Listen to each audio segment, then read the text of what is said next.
beautiful people. Welcome. How's everybody doing today? This is Neil with Portal to Ascension.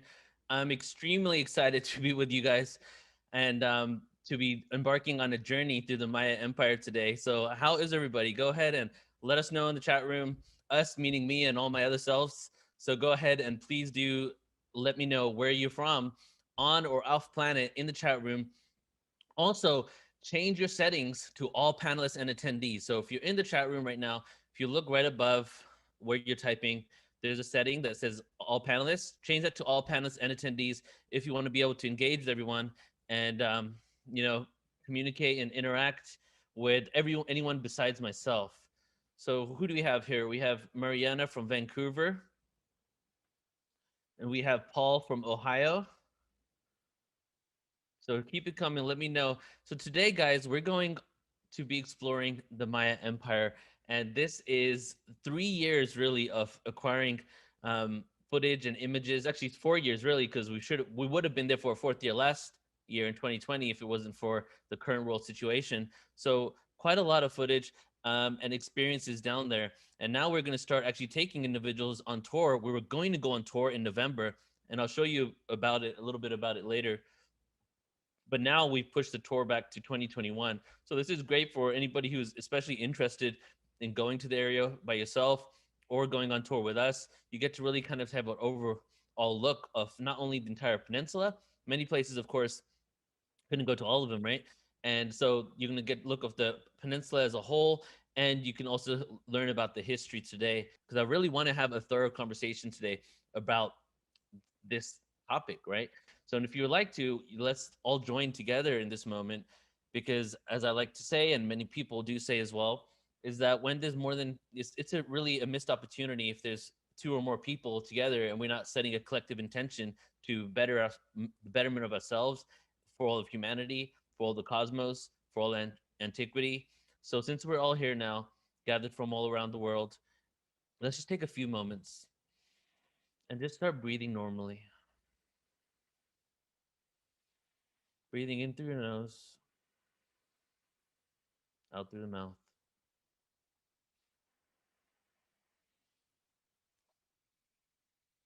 Becoming present with every breath, feeling the air go in through your nostrils, into your lungs, and then exhaling from your throat, out of your mouth. And today we set our intention to expand our consciousness. And through the avenue today, we are expanding our consciousness by understanding the ancient past of an integral part of really of humanity's ancient past. But to be more specific, we're going to be exploring Central America. And these tribes really did come from other places, not just Central America. So as we breathe, we set our intention, whatever intention you may have for this experience, whether it's to have fun, to learn, to go on a vacation, to check out these ancient sites without having to be there right now, for remembering when you went there yourself and how it was, for missing areas that you didn't get to see. And I know there are a good amount of people right now that are actually in Tulum or Playa del Carmen in those areas. And so they're actually in the peninsula right now, and they're going to be watching this from there. So just set your intention, keep breathing.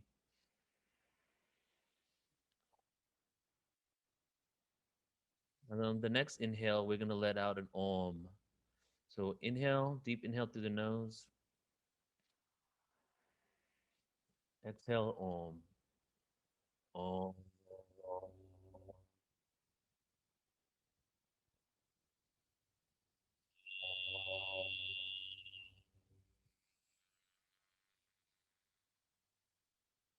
And do two more. Inhale through the nose. Exhale, om. Om.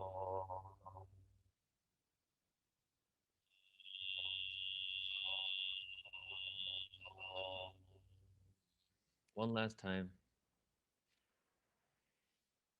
Exhale, om. Om.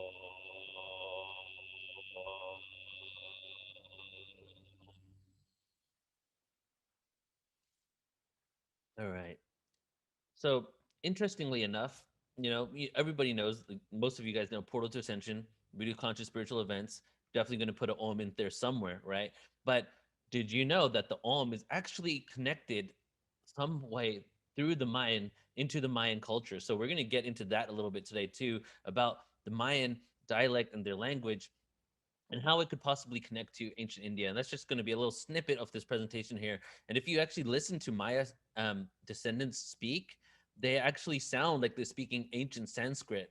And it's so amazing when they hit these vowels, almost like chants, and some sounds even sound like the chakra chant sounds. So I did that Om for a reason, really to connect these indigenous tribes all the way across on different sides of the planet. So I'm going to go ahead and share my screen here, let you guys know about what's coming up for us at Portal to Ascension. And right now, you are a part of this event here, Journey Through the Maya Empire. We are relaunching, well, we are launching a brand new website within the next couple of weeks. So you're going to see a lot of new things on our site, and it's going to be really amazing, especially the back end archives where you get to view the footage. Coming up next weekend, we have Trisha McCannon, Hidden History of the Goddess, which will be a truly amazing event as well. Everything Trisha does with us has been so epic. And then right after that, on February 6th, we have the first ever Institute for Exoconsciousness 1 day conference, which is an event providing tools and techniques in order to expand your consciousness to include the consciousness of the cosmos, which includes interdimensionals and extraterrestrials. And this nonprofit organization that's dedicated to that with people from all over the world, Rebecca Hardcastle is a key member of it. We're going to be doing their first ever conference on Portal to Ascension. And then right after that, we have William Henry, Love and the Angelic Uprising webinar. And then after that, Kathleen Marden, who is actually the grand niece of Betty and Barney Hill, right? If you guys have heard of that UFO case. So she's an experiencer herself. And then February is our remote viewing month. We have remote viewing project management from someone who actually used to work for those three-letter agencies in order to remote view certain things for them. And then also we have the remote viewing class coming up with Alan Steinfeld, which is going to be a 4-week class. So if you're interested in any of that, go ahead and check it out on the website and sign up over there. And if you can't afford to attend, we do have a donation policy right now, or no one turned away. So please do let me know if you want to attend. Welcome to Journey Through the Maya Empire. And a little bit about Portal to Ascension in case you guys do not know, or if you do know, but you might not know the whole story. I really started creating Portal to Ascension. The group was actually created in 2006, but it wasn't the group Portal to Ascension at that point. It was called 2012 Consciousness, Mind and Evolution and Presence. And you can check out my whole bio really on my website under the About section of Portal to Ascension. But to give you a little synopsis of it, I was raised in the UK in London, West London. I moved to the US when I was 12, born and raised in a Hindu family. My mom's pretty religious, not hardcore fundamentalist, but she's religious. So I grew up in this culture where Hinduism was my religion, but I really didn't truly believe it. Like if I look back at any of it, and I think like, did I ever have a moment where I was connecting to the Hindu gods and really felt like, oh my God, this is my way? I never really had that. I do have like I guess most people, the only times really I was at any of these traditional ceremonies and events that I actually said anything to God was when I was going through a hard time in my life, right? Which I've noticed a lot of people don't really say anything to connect to God until those moments. So it really wasn't anything that was, part of my existence, even though I was raised in it. I didn't really resonate with it. So I moved to the US when I was 12. I went to high school here and then I went to college. And when I went into college, I started discovering a lot of information. I went on an exploration of ancient text. I started exploring the seven tablets of creation, the Sumerian tablets of creation, listening to people like Jordan Maxwell, Nassim Haramein, and then also Jim Self. Those are three people that I connected with in the beginning. And then also William Henry. He was one of the individuals I first started watching. He was on Netflix in 2002, 2003, I think it was. And so I started watching all those videos and eating it up, and they were talking about sound, vibration, frequency, extraterrestrials, ancient civilizations, and how these ancient civilizations connected to religions, right? So I started looking at my own upbringing from a whole entirely different angle, and I actually started embracing Hinduism a little bit, not embracing it as like the one way, but embracing it as I was embracing the history of all religion. And I wanted to find out what the root of all religion is. That was my goal. Portal to Ascension, all the events we've ever created, why you're here right now, and if you've attended any of other events, really they all stemmed from, of course, trauma as a child that I was trying to heal was one thing, but then also it stemmed from me on the search for the root of all religion. If there are so many similarities in all these ancient texts, why are we all talking about our differences all the time? Right? Why do these religions talk about why they're so different and how one way is the right way to heaven and the other way isn't, when they all come from original source? And one a good example of this would be the story of Krishna and the story of Christ. Krishna and Christ, if you look at a list of every single personality trait and life experience and situation, it's almost like check, check, check for Krishna and Jesus. So things like that made me realize, wait a second, the story of Krishna is much older than the story of Jesus. Either this was an older story and they took from that older story, or all of this is BS. So that started my journey into Portal to Ascension. Just 2006, fast forward after years of conspiracy theories and thinking that the elite are out to get me, I shifted, created this group, and by 2008, it became Portal to Ascension. And here's a couple of flyers that of the first two tours that we did. One was called the Galactic Remembrance Tour, where it was a channeling tour where we were doing sound healing in the beginning. That was with my friend Brad Johnson, who channels Adronis. And then we did a sound and vibrational activation tour. So this is really the beginning of Portal to Ascension, doing live events, hitting the road, um, and doing live events, hitting the road, and just basically doing it for donation or just getting enough of ticket sales for one event to take us to another city. So we would go up and down from San Diego all the way to Vancouver multiple times on tour. I did that journey maybe like 5 or 6 times. And that was where we cultivated these experiences of Portal to Ascension events. And then we go forward into 2012, where my wife and I created two events, one in 2012, one in 2013. The first one was called Cosmic Reunion 2012. And you can see Anelia Benz, Bashar, Laura Eisenhower, Cynthia Crawford, they were all a part of it. And then we had Brad Johnson there and some other ones. These are the milestone events that made me realize that we really had something here. Speakers were coming from all over the world to be a part of this, and people were joining it. So 2012, which is interesting, right? Because December 21st, 2012, we're talking about the Mayans today. This Cosmic Reunion event was actually a month before December.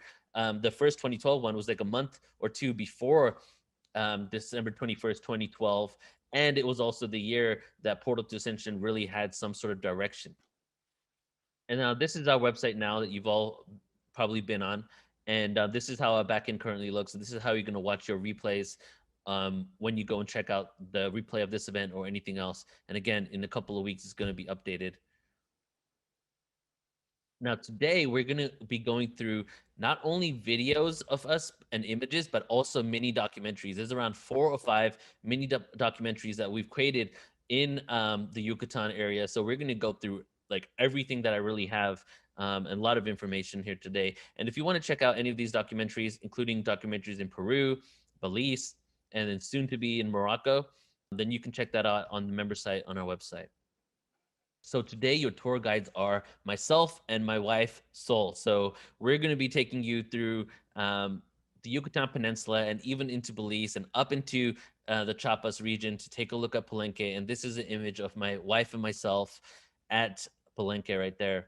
And then your other tour guide here is going to be our really good friend Jaime that you're going to be introduced to multiple times throughout today. And Jaime is a Maya descendant that we met on our first trip down to the Yucatan, where we stayed in Uxmal, which is spelled Uxmal, which is an hour and 10 minutes south of Merida.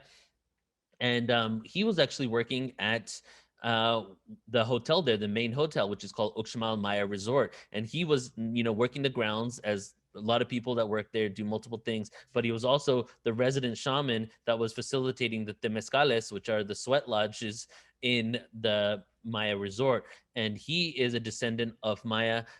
His grandfather was a shaman of the local area, and his grandfather used to actually do shamanic rituals, Maya rituals, and also facilitate the mezcales before the hotels and the resorts were actually there. And we're going to dive deep into what happened with these temescales and what is going on now in that area. So this is our friend Jaime. You're going to see him quite a lot. And when we go on the tour, taking people down there in November, Jaime is going to be with us probably for a good chunk of the tour, maybe like up to like maybe a quarter of the tour he's going to be there as well, since he's going to facilitate not only the temescales for people, but also give us a tour of certain areas. So and now Jaime has become such a good friend. His family is good friends with us, and you can see here his family. This is us at I don't even know what the first image is, but that's us just hanging out somewhere. And oh yeah, that's the image that we took with him before we left Yucatan on the left here, before we left the Yucatan the last time that we went. And here is on the right his whole entire family that lives in the heart of the Yucatan in Santa Elena, which is 20 minutes from Uxmal. And these are all Maya descendants, and they've become like a second family down in the Yucatan, where we're going to be working together for a long time and helping build that area, and hopefully helping their family become independent of the hotels and working from there, so that we can create something in the Yucatan that is portal to Ascension, but run by Jaime and his family. And here is the image here of the tour.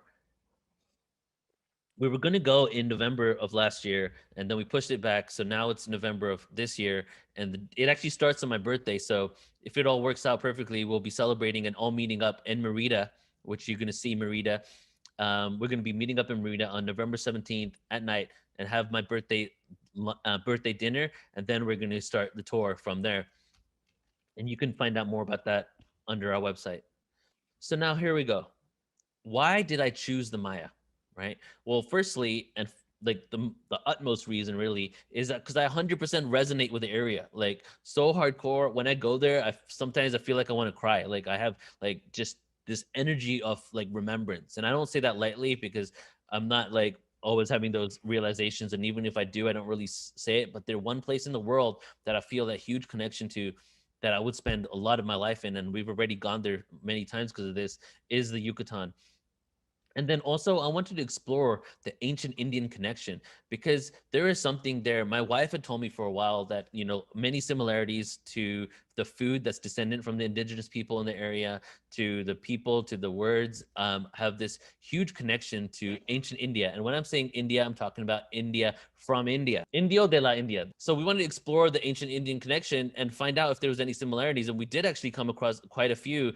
It needs a whole entire new presentation, and we need to go back down there again, I feel, to really get some information out in regards to that. But I wanted to find that out.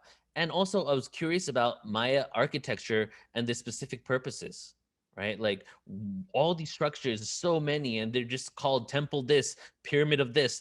And but what would they actually used for beyond what we've been told that they've been used for? Also, why did I choose the Maya area? The accessibility of the ancient sites.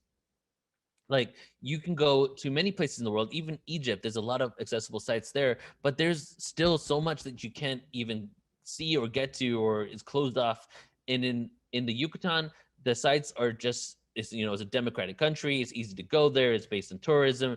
It's very safe in most of the area, and so it's extremely accessible. So it's a really great place to explore. Now, even though I'm saying that, over half of the Maya Peninsula, I think it's safe to say over half of the civilization has not yet been excavated. So they have not either found it, or they're unable to get to it because it's so deep in the jungle. So these things are coming up all the time. So that's another reason there's so many new discoveries occurring often in this area. Like we don't even know, like we only have really scratched the surface when it comes to understanding who these people were. And also, I don't know if you've been told this. When I started learning about Central American indigenous tribes, specifically the Maya, I was told that they vanished. That either one, they just completely disappeared, and people are trying to figure out where they are, right? And or two, the Spanish came, and through disease, the Mayas were wiped out for the most part. So, obviously we've been there and we've connected with Maya people. So, what is the truth behind this whole story of if the Maya had vanished? The Maya civilization, who were they? They occupied southeastern Mexico in the Yucatan and Chiapas, as well as countries of Guatemala and Belize, as well as the western portions of the Honduras and El Salvador. New evidence suggests that the Maya have descendants in North America as well. So we're going to touch on that a little bit, but pretty soon my wife and I should be going and doing some videos and footage to try to figure that part out as well.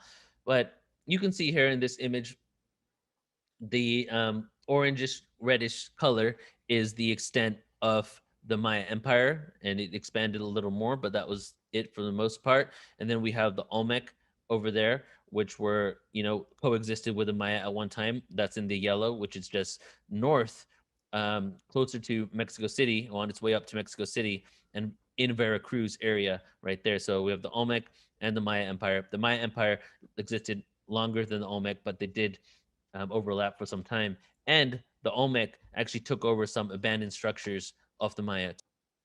So now, right before we really begin here and delve into the ancient past of the Maya, their culture, their architecture, I want to say this really quick. And the question really here is, why were all the advanced, I got to do my air quotes here, why were all the advanced civilizations south of the border? If you really think about it, when we start seeing advanced pyramid technology, architecture, understanding of acoustics, where does it begin?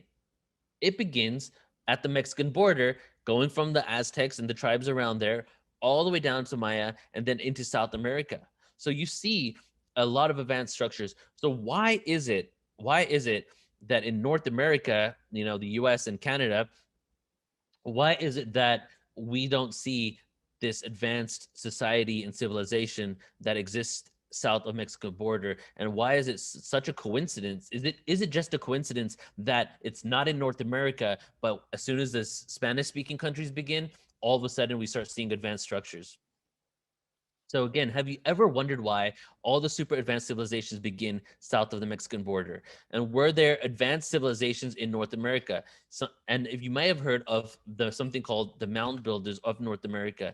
Now, the answer to that is there were advanced structures in North America. And this is the artist's interpretation of a structure that is now just currently a mound over there, but this is how it used to look. Cahokia tribe in southern Illinois. So there were pyramids. There's actually accounts of vast civilizations and structures. And when the pilgrims came, some of them were completely abandoned and some of them were extremely thriving. So my what I've realized and come to understand is the reason why we have civilizations that don't look so advanced in North America, but starting in Central and going to South, we have all these advanced structures, is because there was a different policy really in regards to the indigenous tribes from the North and from the South. We have the Northern Europeans, from England, Dutch, France, a lot of them in North America, and whereas in the South, we had the Spaniards and the Portuguese. When the Spaniards and the Portuguese came, even though they had this superiority complex that they were better than, they also intermingled and integrated with the cultures, creating mixed races. And now, all over, of course, South America, and every country has, most of them have predominantly mixed races. A few of them have predominantly indigenous races, but it's because they integrated, they had children with them. But when you go to North America, you see a whole different concept. It was like, you and I cannot integrate with each other because you are lesser than me. So what happened in North America is there was actually an interest in destroying any evidence of advanced civilizations that existed in North America. So you have all these accounts of these pyramids and advanced structures, but then you also have some accounts of how they were destroyed, right? Very few, because even that was wiped out from the history books. We even have accounts of people that found advanced structures in the Grand Canyon. So to answer my own question here is really, there was advanced civilizations throughout all of the Americas that had were architectural geniuses, but in North America they basically destroyed most of them, and a few of them are left, and now some mounds are remaining, but no one's really going to explore them.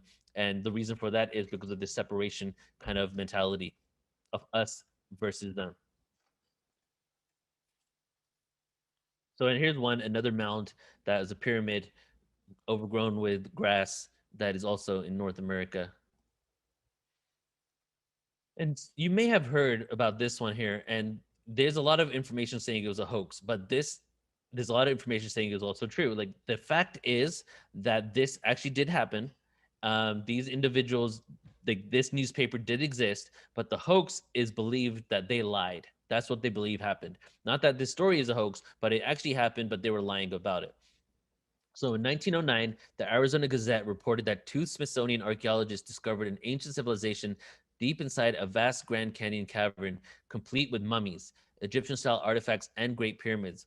Although the Smithsonian ascribes the story to urban legend, you can find news clippings online that explore the enormous subterranean cavern system and view numerous rock formations in the canyon with Egyptian names, such as the Tower of Ra and the Chipos Pyramid.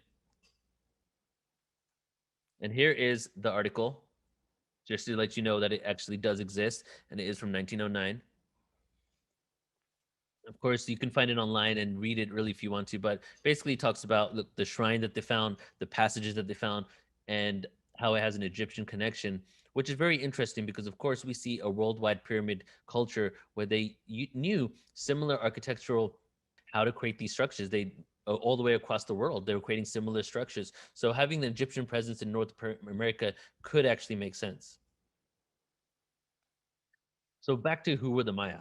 Well, there were millions of people in the Maya Empire, and there was a forest back then. But it's important to note that the jungle that currently exists in the Maya Peninsula wasn't as thick as it is now. So there wasn't as many trees, as much forestation as there is now.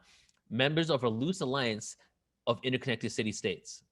The Maya developed a system of writing, as well as a calendar system and sophisticated astronomical charts. They built amazing structures such as in Tikal and in Chichen Itza, as well as roads, reservoirs, irrigation networks, and terraced fields. Their civilization spanned thousands of square miles of jungle across Central America. And here are just a few images of certain areas. We have the one with my wife and myself is in Uxmal. Then the next one here, the big one, is in Kaaba. We're going to go through each of these individually. And this one at the bottom here is also one in Kaaba that I took.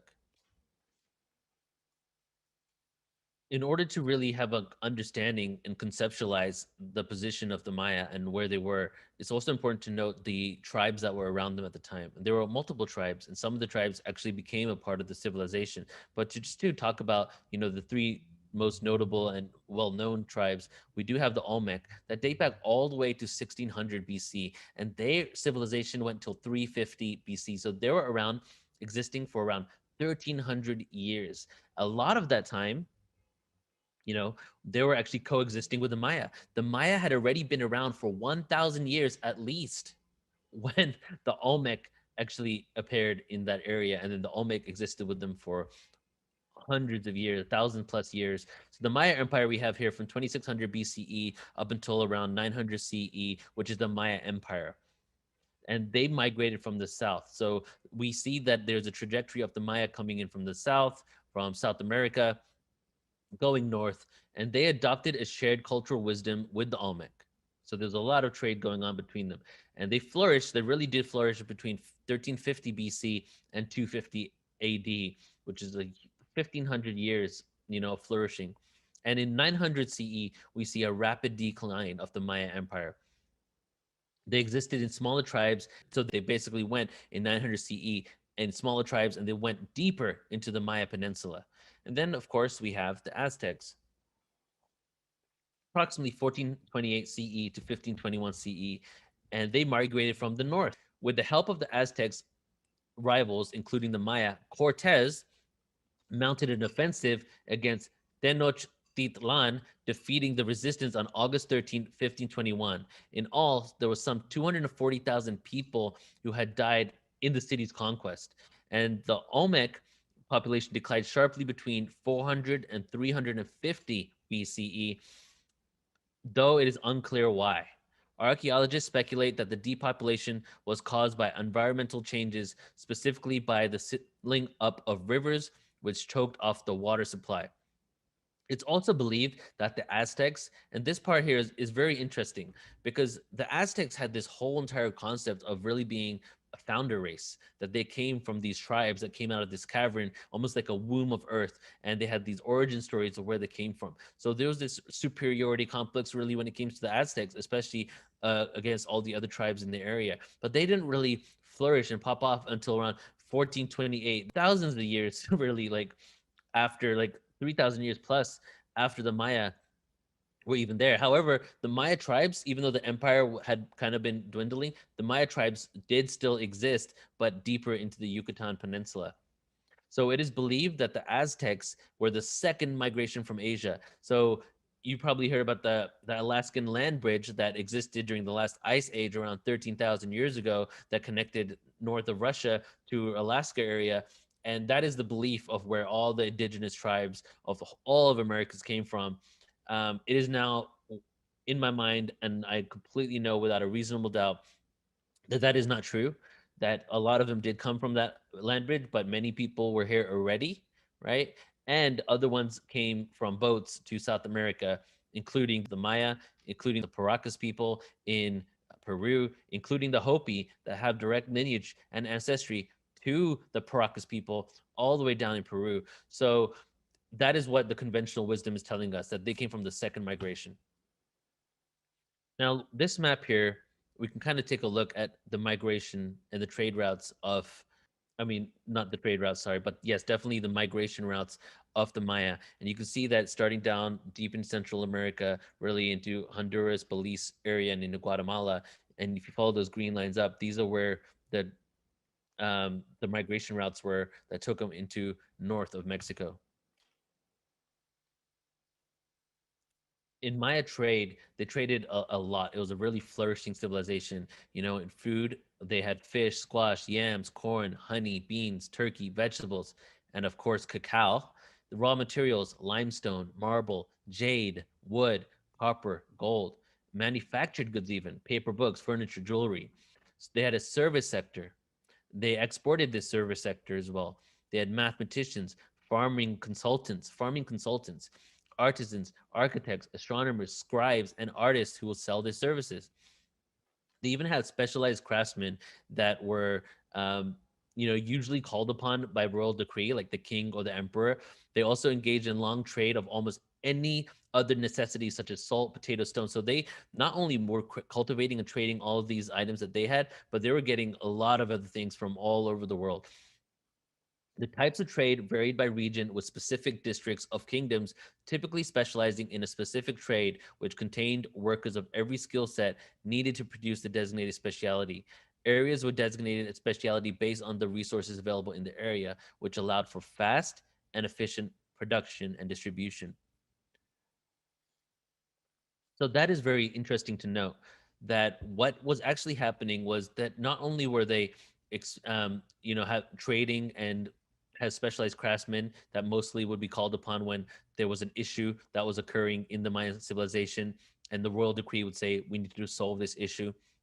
But the interesting component is that the individuals that had specific crafts would come from certain areas that were the most efficient in those actual crafts. So they were utilizing not only the regions, but also the knowledge that everybody had individually to use their expertise to the best ability, really, so that they could put them into the right projects and be an efficient society, which is something we're completely not doing now.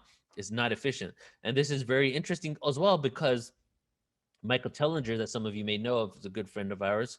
He actually has something called Ubuntu movement that he has been spearheading, which is a revival of old ways, really. And part of that is that instead of having individual self-sustained intentional communities, you have multiple sustainable communities, and they all specialize in the specific areas. They grow what's good in their area, they build what's good in their area, and you create a network within bigger communities, with multiple communities, where you utilize the efficiency of each of these cities or villages. So that's what they were doing.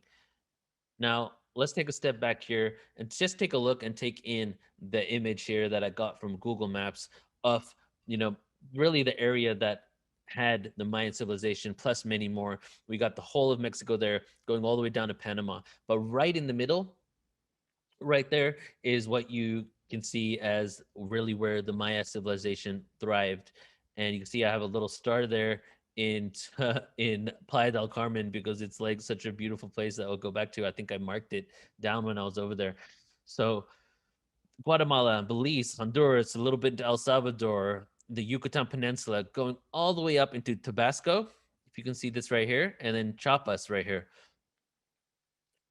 The excavation of these sites, again, the jungle was not as thick as it is in ancient times.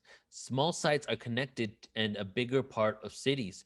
So the right now, if you were to go down to Yucatan and explore multiple areas, you might find ruins that are near larger sites. And it seems like they're separated because you have so much jungle and so much trees. But back in the day when they were in use, not only were there not as many trees, but many of these other structures that are being found were actually part of the bigger city. So these cities are much larger than you can even imagine. And I'm going to show you one specific example of that at least today when we go to Kaaba, that we just have this small little area that's excavated, but there's all these pyramids within the jungle around it, and you can't even go to it. And some of them are on private land. So somebody else owns the land, so you can't go to it, or they do private tours only where you need to pay maybe a higher amount just to go see it. There's also previously undiscovered sites being found almost every year. If there's one place on the earth that I would say there's probably a couple of places that come to mind, but definitely the down here, almost every single year there's new discoveries in this area. Like in 2020 alone, there was like two new discoveries. In 2019, there was one new discovery, and now with the invention of lidar, so many discoveries have been made. We just don't have the time, the resources, and really, I guess the manpower to go and create the go and trek to them and then create sites out of them that people can start visiting. But eventually, we're going to get there. So the question is, what are we going to find inside these sites? There's so much more. If at least 50% of these sites are unexcavated, unentered, what are we going to find inside of them? And there's also, even in the excavated areas, there's thousands and thousands on unexplored temples and homes. And here is an article that you might remember and heard of, was when a Canadian kid had actually discovered a lost Mayan city. And this was in 2017. And he was using, triangulating using Google Earth and also LiDAR imagery that he had acquired. And he discovered that there were structures underneath the jungle.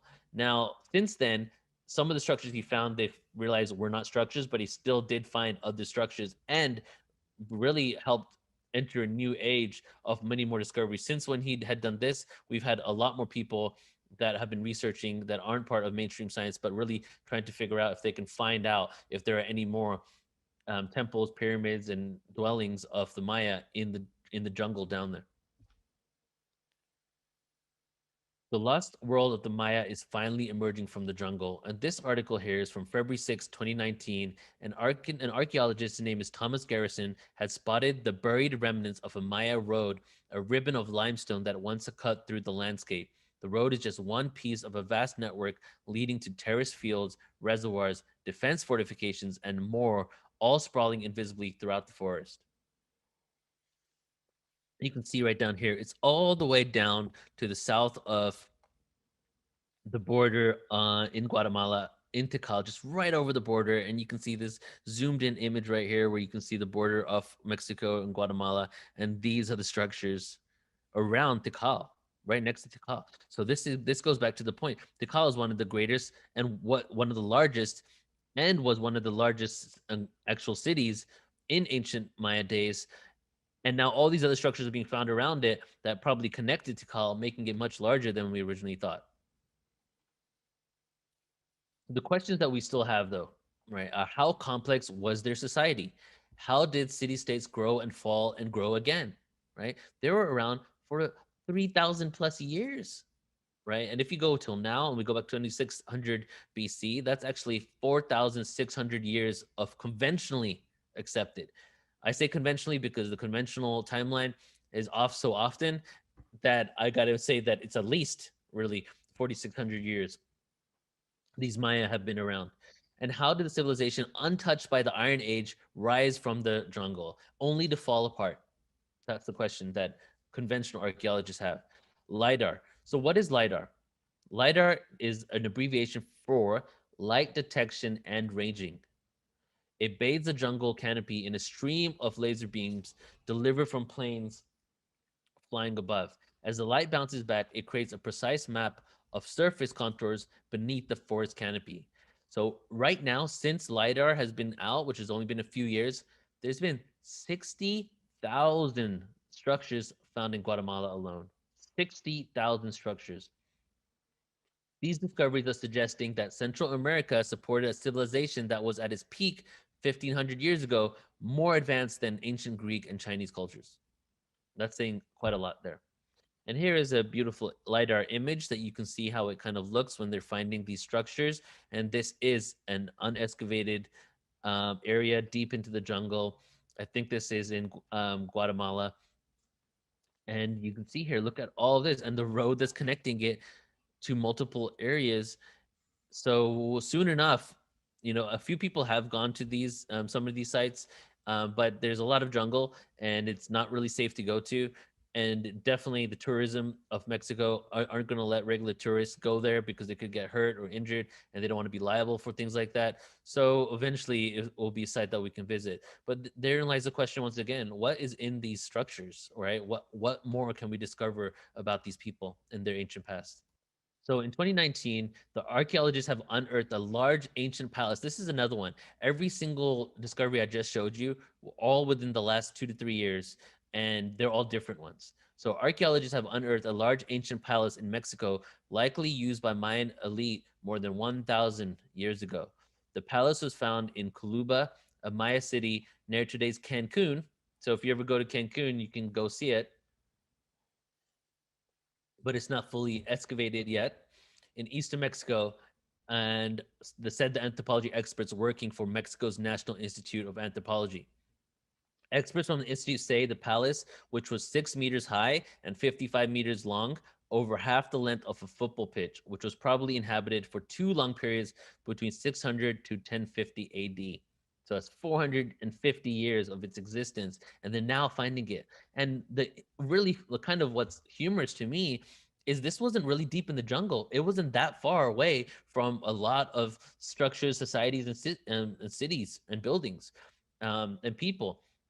So they've now discovered it's connected to other sites and they're excavating it. So um, I've been kind of monitoring the situation there and seeing if we can go visit it. And as far as I can tell, we can actually go drive up to it. However, they haven't made it into a site yet that you can pay to enter, but they're excavating it. So you can probably go and see that. And when we go to the Yucatan, which is going to be in November of this year, we will be taking people will be driving past this area. So we're going to try to figure out if we can go there and how we can get to see it. So what's really amazing is that now, especially our first tour down to the Yucatan with other people, we're going to be able to see structures that have just been discovered in the last few years. And here is just the wall of the area. This is the actual area that they have just discovered. So they're deep in excavation right now. So these are the areas that we're going to be exploring today. We're going to go to Altenha, which is in Belize, Merida, which is the city that out of the 3 or 4 times we've been there, most of the time that we flew into. One time we flew into Cancun. Uxmal, it's my second home. Haba, which isn't too far from Uxmal and connected to Uxmal. And Campeche is not a part of this, but I'm going to mention Campeche because we went through there, and just south of Campeche, you start seeing, which is in Tabasco, you start seeing many archaeological sites there, including Palenque, and then Tulum as well, which is near Playa del Carmen. There were ancient sites there as well. We're also going to talk about the ancient use of cenotes. How were they created and what were they used for? Why were we told the Maya were vanished? Maya architecture and the usages for certain structures. The ancient cacao trade and its importance. And the Maya in 2012 spiritual awareness connection. And then also, lastly, Maya temescales and sweat lodges. What are they? Now, our journey begins in Merida. Merida is the location that we like to fly in, just because Cancun is very touristy. Um, Merida seems, for me personally, is much more down to earth. Beautiful area, amazing restaurants, great people, And it's a really central hub to start the exploration of archaeological sites. Whereas when you go to Cancun, if you go south to Playa del Carmen and to Tulum, there are some smaller sites there, but then you really have to go in a little bit to Coba in order to get to the really epic sites. But Uxmal, which is the place that I love the most, is closer to Merida, so it only makes sense. So when we go on this tour, and the tours that are going to be yearly, every year we go, we're going to take a different speaker with us. The first year it's going to be my wife and myself and Jaime, and then we're probably bringing another speaker such as Billy Carson and other ones every single year down in Yucatan in November. So just to give you an idea of how this area looks, I'm going to go ahead and show you a video of just us walking in town. This isn't neither here or there. It's just kind of like a feel. I want you to get the feel of the areas and the main town that we fly into.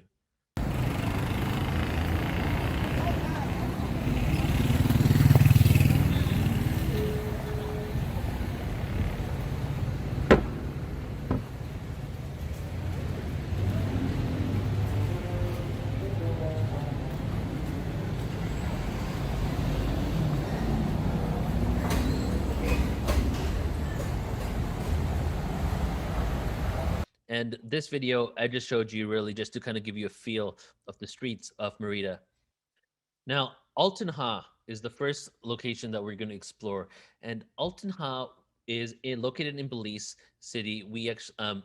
31 miles north of Belize City, maybe around an hour and a half south of the Mexican Belize border. And we went there for my wife's birthday a few years ago, and we got to see that out. So after we do Alton Ha, we're going to go back to Merida and then start the tour down to Uxmal, into Palenque, and then all the way to Quintana Roo. Here is a map of Alton Ha, and there was a ceremonial center in Alton Ha with two main plazas. There were 13 structures. There we go with lucky number 13, which we find quite often in Maya Maya architecture, including the Temple of the Sun or the Temple of the Masonry altars. You can see right there the Temple of the Sun, Temple of Masonry altars is right there.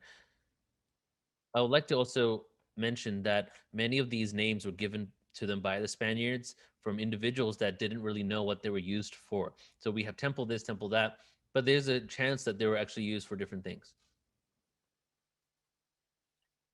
Altenha was recognized firstly in 1957 by A.H. Anderson, who is the archaeological commissioner. He had followed up on a report made by the Public Works Department of some questionable mounds in the area where they were planning to push some roads. He found them to be archaeological mounds. So this site was only rediscovered in 1957. The earliest settlement in this area was around 200 BC, and then in around 100 AD, we see the first structure. So in 200 BC is when this area was settled, and not until 100 years later, I'm sorry, 300 years later, do we see the first structure. And then in 900 AD, which was 800 years after the first structure, we see a rapid decline. And here is a map of that we found in the museum at Alton Ha, which also speaks about the sea trade routes. We look and then follow my cursor here, and we look at the top left. We have blue is the sea trade routes. We have the reddish land trade routes. We have this brown goldish kind of region borders. So you can see this is the trade routes and all the things that were traded from these routes and really stemmed from this area. And right at the bottom, right here, we have the area of Alton Ha. And the very like awesome thing is that many of these trade routes right here, let's take this one for example. You see this red route that I'm putting my cursor on? Many of these routes that were used by the Maya still exist, but now just become regular roads. So when you're traveling down some of these places to from one area to another area, you're going down the exact same route. They just eventually change them into roads. And this jade head right here was found in that area. And here's some tools that were also found in Altan Ha. This is one of the pyramids here that you're going to see a video in a moment of us going up. And this is at the top of that pyramid. And you can see all the structures that have been excavated. And again, this is one of the many areas where it's actually probably larger than what we can see and what we can visit right now. Because in the jungle, there's more structures. And, they found mounds. all of these beautiful structures, like are straight up pyramids, look like mounds because they were overgrown hills at that point.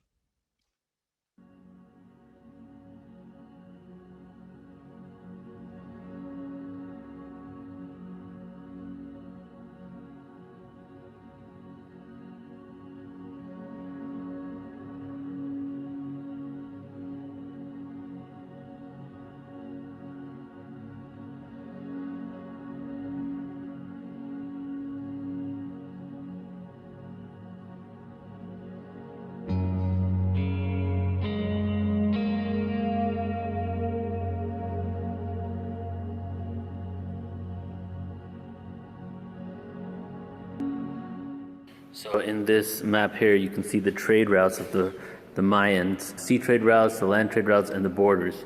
You have the blue right here, which is the sea trade routes. You can see right now we're in Belize. And from down here, where it's Guatemala, you'll take the trade routes all the way up to where we were before in Tulum and the ruins over there. And then we have the red routes, that some roads that actually connect these areas right now, basically the same routes that they used back in the day. And then we have the borders right here for the different regions of the Mayan Empire. Starting over here, I guess this is Tabasco and Campeche, going all the way down to below Belize into the bottom of Guatemala, right, cutting into some of the Honduras. You can see the last border right there. Welcome everyone to Altunja. Here's the entrance in the beginning. Climbing up some pyramids, steps that are over thousands of years old. It's the only pyramid here that we're allowed to climb up. And when we're at the top, we'll take a look at the whole grounds.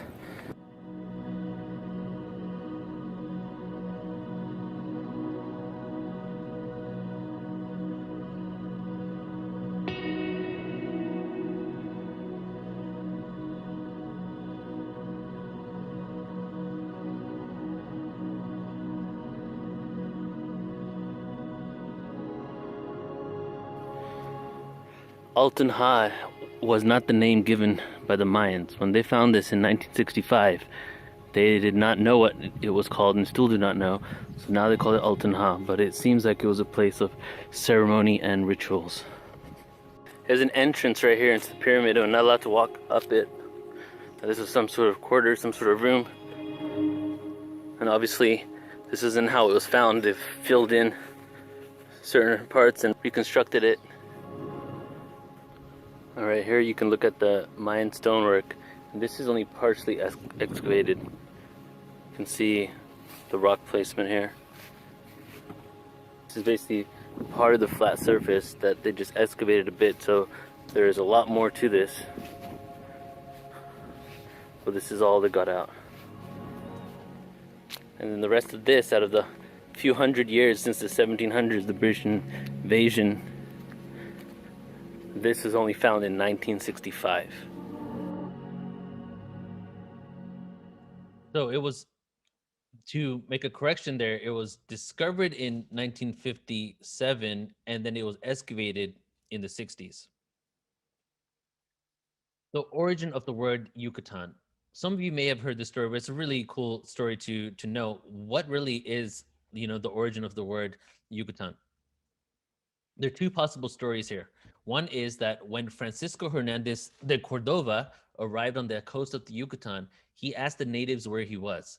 They replied in their native tongue that they didn't understand what he was saying. Because Cordova thought their answer sounded like the word Yucatan, he gave that name to the region. I like this story the best. I feel like there's more evidence to suggest that this is the true purpose of it, of the word. And then the second one is the name is derived from the Nahuatl word Yocatalan, meaning place of richness. These two words are markedly similar, but since the other language is Aztec language, and the first Spanish to land in the Yucatan only encountered the Maya, they didn't encounter the Aztec yet. The first Spanish encountered the Maya first. They may use the Aztec word, but we don't have any evidence for that. So many people believe, not until I started doing research did I even know there was two stories here. I only had heard the one story that when they said Yucatan, it means, I don't know what you're saying, Yucatan. And that became the name of the peninsula. The theory on how the Yucatan was formed, and if you look at the Yucatan, it's a very interesting area, right? It's the way it is, the peninsula, how it's protruding out there. So one of the theories that is a standing theory that is accepted by conventional science as well, and probably is the case, is that Mexico's Yucatan Peninsula was formed 65 million years ago when an asteroid crashed into the Earth's surface just north of the city of Merida. So, and you can see the crater here. This circle spans the whole crater, goes down past Merida, just north of Uxmal. And here is another image of the crater, and here's thermal imagery of the area and heat signatures that show that this has actually occurred.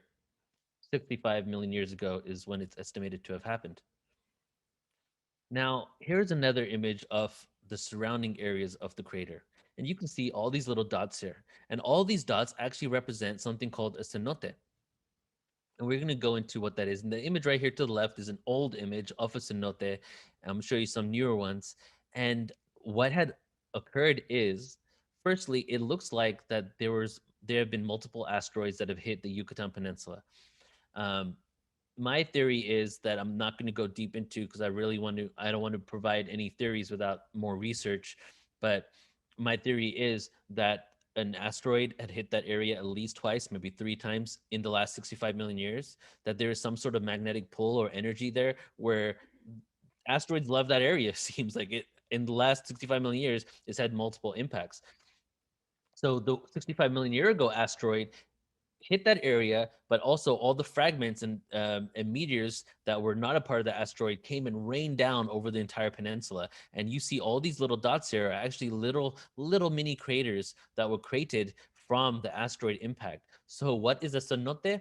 A cenote is a sinkhole resulting from the collapse of limestone bedrock that exposes groundwater or underground lakes in the Yucatan Peninsula. So what happened here? Asteroid hits this area right here, fragments and meteorites all over the peninsula, creating all these little sinkholes. The water from underneath, the fresh water from underneath the Yucatan and the underground lakes came to the surface, creating what we now know as cenotes.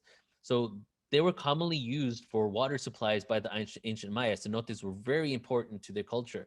And cacao trees were grown around cenotes since the ecosystem in a cenote seemed to provide the perfect condition for them to flourish. So cacao trees flourished the best in the ecosystem in cenotes that just created this whole different dynamic that allowed them to flourish there. And the result, they're also the result, as I said just now, of multiple meteorites bombarding the peninsula around 65 million years ago. And this might sound familiar to you because what else happened 65 million years ago? The conventionally accepted theory that an asteroid hit Earth and the dinosaurs were killed. So this asteroid that we're referring to is actually what is thought to be the asteroid that killed the dinosaurs that actually created the cenotes. So next time you're swimming in a cenote, just know that the fragments of the meteorite that actually created those cenotes is the same exact asteroid that wiped out the dinosaurs. Also, it's a portal to the underworld. The Maya believed that these cenotes were entrances into the underworld, into the afterlife. So the cacao trees actually being in there combined with the cenotes was really sacred for them. Here are some images of cenotes. On our tour, we're going to go to at least two different epic cenotes, maybe another, maybe a third, but this is how they look. Healing waters. I mean, we went the first year we went there, we went to the jungle near in not too far from Tulum, inside like inland from Tulum. We went to the jungle. We went on a zip lining, canoeing, and cenote excursion right in the jungle. And that ends with a meal by a Maya family, which we'll also be doing similar things when we take people on tour. And so my wife Sol, when we were on zip lining, she injured herself just a little bit, like with the zip line, and scratched some of her skin. And then we went into a cenote soon afterwards, and we were swimming in it, dipping in it, and the healing was like so incredibly fast compared to any other situation that wouldn't have had the cenote there. So there was definitely something healing about it. So not only were they considered these portals to the underworld, but the waters there have these healing properties, and maybe it's the minerals from the asteroid. That could be part of why they're actually scientifically can prove that there is actually healing that can happen through this. Here's another one. Look how amazing this looks. So just imagine a meteorite fragment, boom, right through there, piercing a hole, creating a sinkhole. And then look at this right here. It's like something out of Lord of the Rings. The cacao tree. I'm sure a lot of you have heard of the cacao tree, and even if you haven't heard of it, I'm telling you right now that that is where chocolate comes from. So the cacao tree is something you heard of, maybe not directly about what cacao is, but the cacao tree is actually found throughout North Amazon and into Central America. So Colombia area, just the north of South America, going all the way up to Costa Rica, Panama. And then we found it in the find it in the Caribbean as well, but it really thrived in Central America, in South Mexico, where the Maya were. It actually takes 3 to 5 years for the tree to even begin to produce fruit. So there was a big investment when they were creating these cacao trees. They would spend 3 to 5 years really cultivating it in order for them to even begin to produce fruit. Nowadays, cacao trees aren't really grown intentionally in cenotes. So the question lies, maybe it took less time when they were actually growing it in the cenotes. So, and cenotes are the perfect ecosystem for the cacao to grow. The sacredness of cacao and the cenote together, right? If you understand anything about cacao ceremonies and how sacred it is, and then you also understand cenotes and how there are portals to the underworlds that came from meteorite fragments. Just imagine the sacredness there. So the combination of both of them in one place really made these cenotes something spectacular. Cacao was also used as a currency and was at one point in time more valuable than gold. And trade between citizens usually involved cacao. There's evidence of its use back to 2000 BC, in which a Mayan king was tomb was uncovered that had cacao beans in it. So beyond just people, citizens in the Maya Empire exchanging goods with each other and utilizing cacao, there was also royal tributes, just like now, just like in Europe, just like in the Middle Ages, people had to pay their taxes. So the Mayan kings, they would require taxes, and cacao beans were the one of the best ways of settling that debt. So there was around 11 million beans per year that were accepted, given to the elite. 11 million beans per year given to the elite as payment. So they had an endless supply of the prequel, let's say, to chocolate. And here is some images of cacao. So let's give reverence to cacao in this moment. See an unripe version here at the top. And the background is one big one. And then at the bottom, we have a cacao pod opened up. And then here is one that is fully ripe. This is where your chocolate comes from. So this takes us into the next mini documentary here. And this one's probably one of the longer ones of the day. And this one is called The History of Cacao. So in Uxmal, the center really of a lot of what we're going to be doing in Uxmal and Santa Elena, the work we're going to be doing with the local Mayans and that we are doing and what we're building out there. The history of cacao, this is actually filmed in the Cacao Museum. That's probably like a 3-minute walk out of the hotel, maybe 5 minutes tops. So it's very close. It's right in the heart of Uxmal. And this is going to be an exploration of the ancient use of cacao all the way up until Spain. And then we're going to pick it up from Spain and then move forward into the future. So here we go here. This is the history of cacao.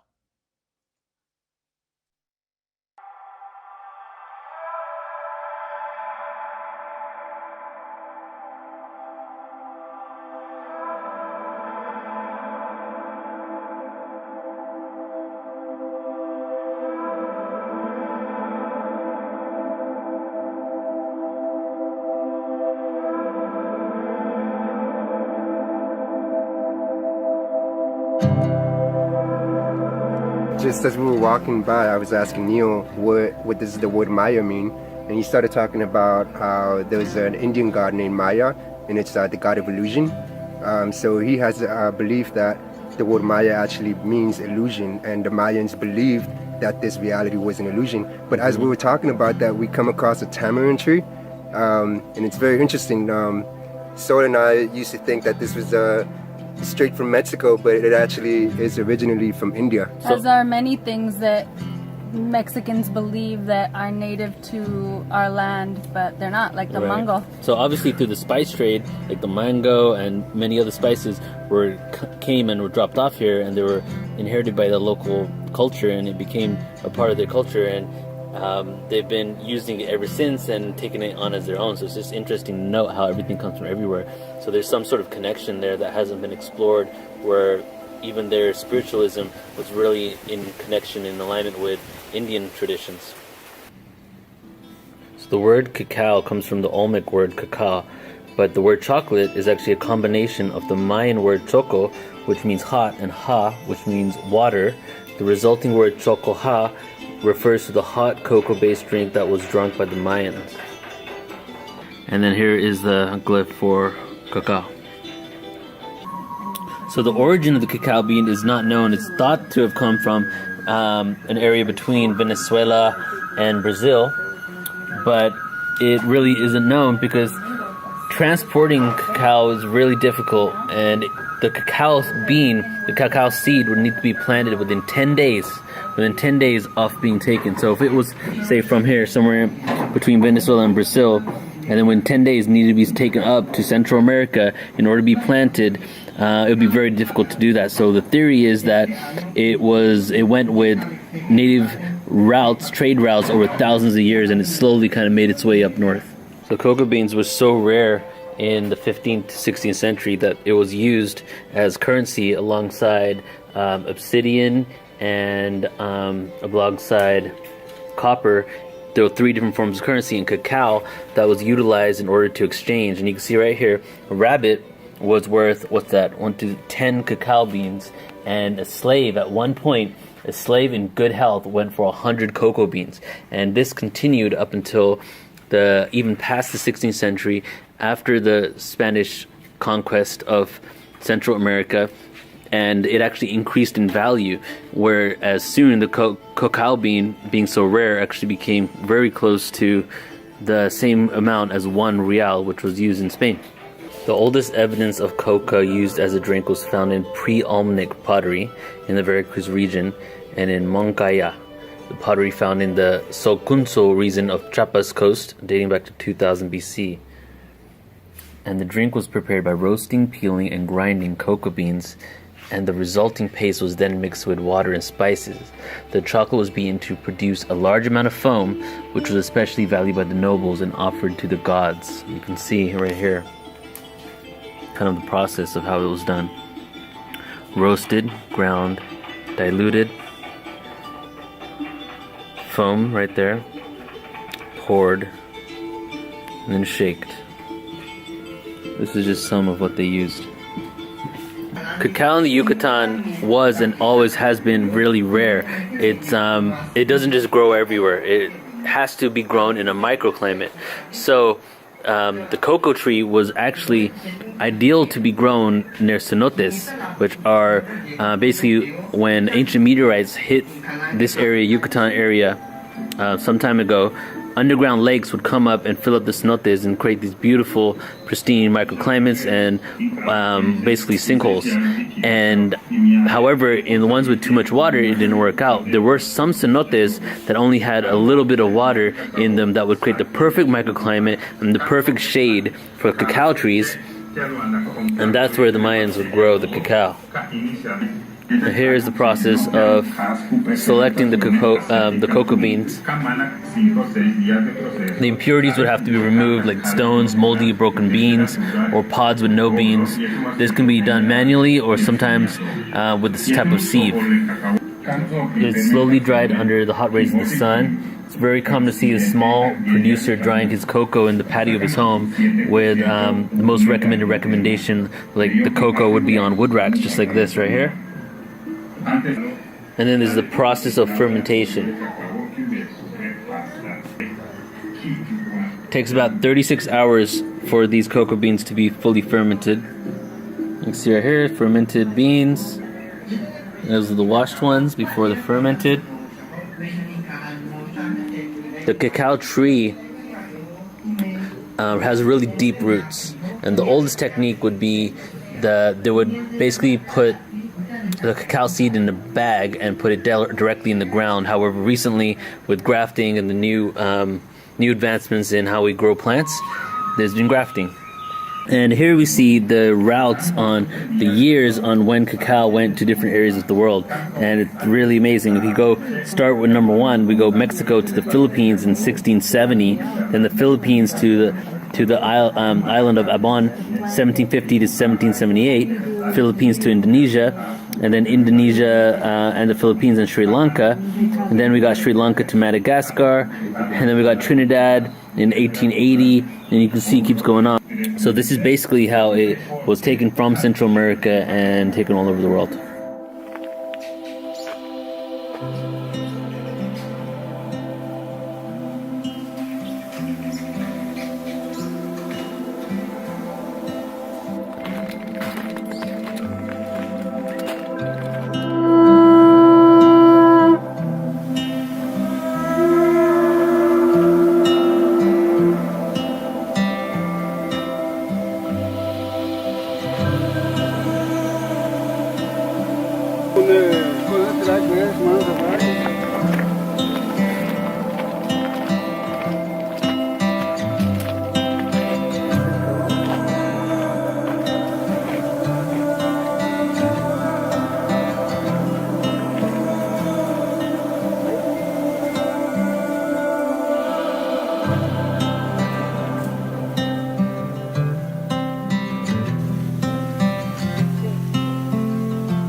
The cacao bean obviously connects to many different traditions, and within the spiritual community, there's cacao ceremonies all the time in which they're utilizing this sacred plant in ceremony to bring in spirits, upliftment, positivity, energy, combining it with yoga and different types of practices.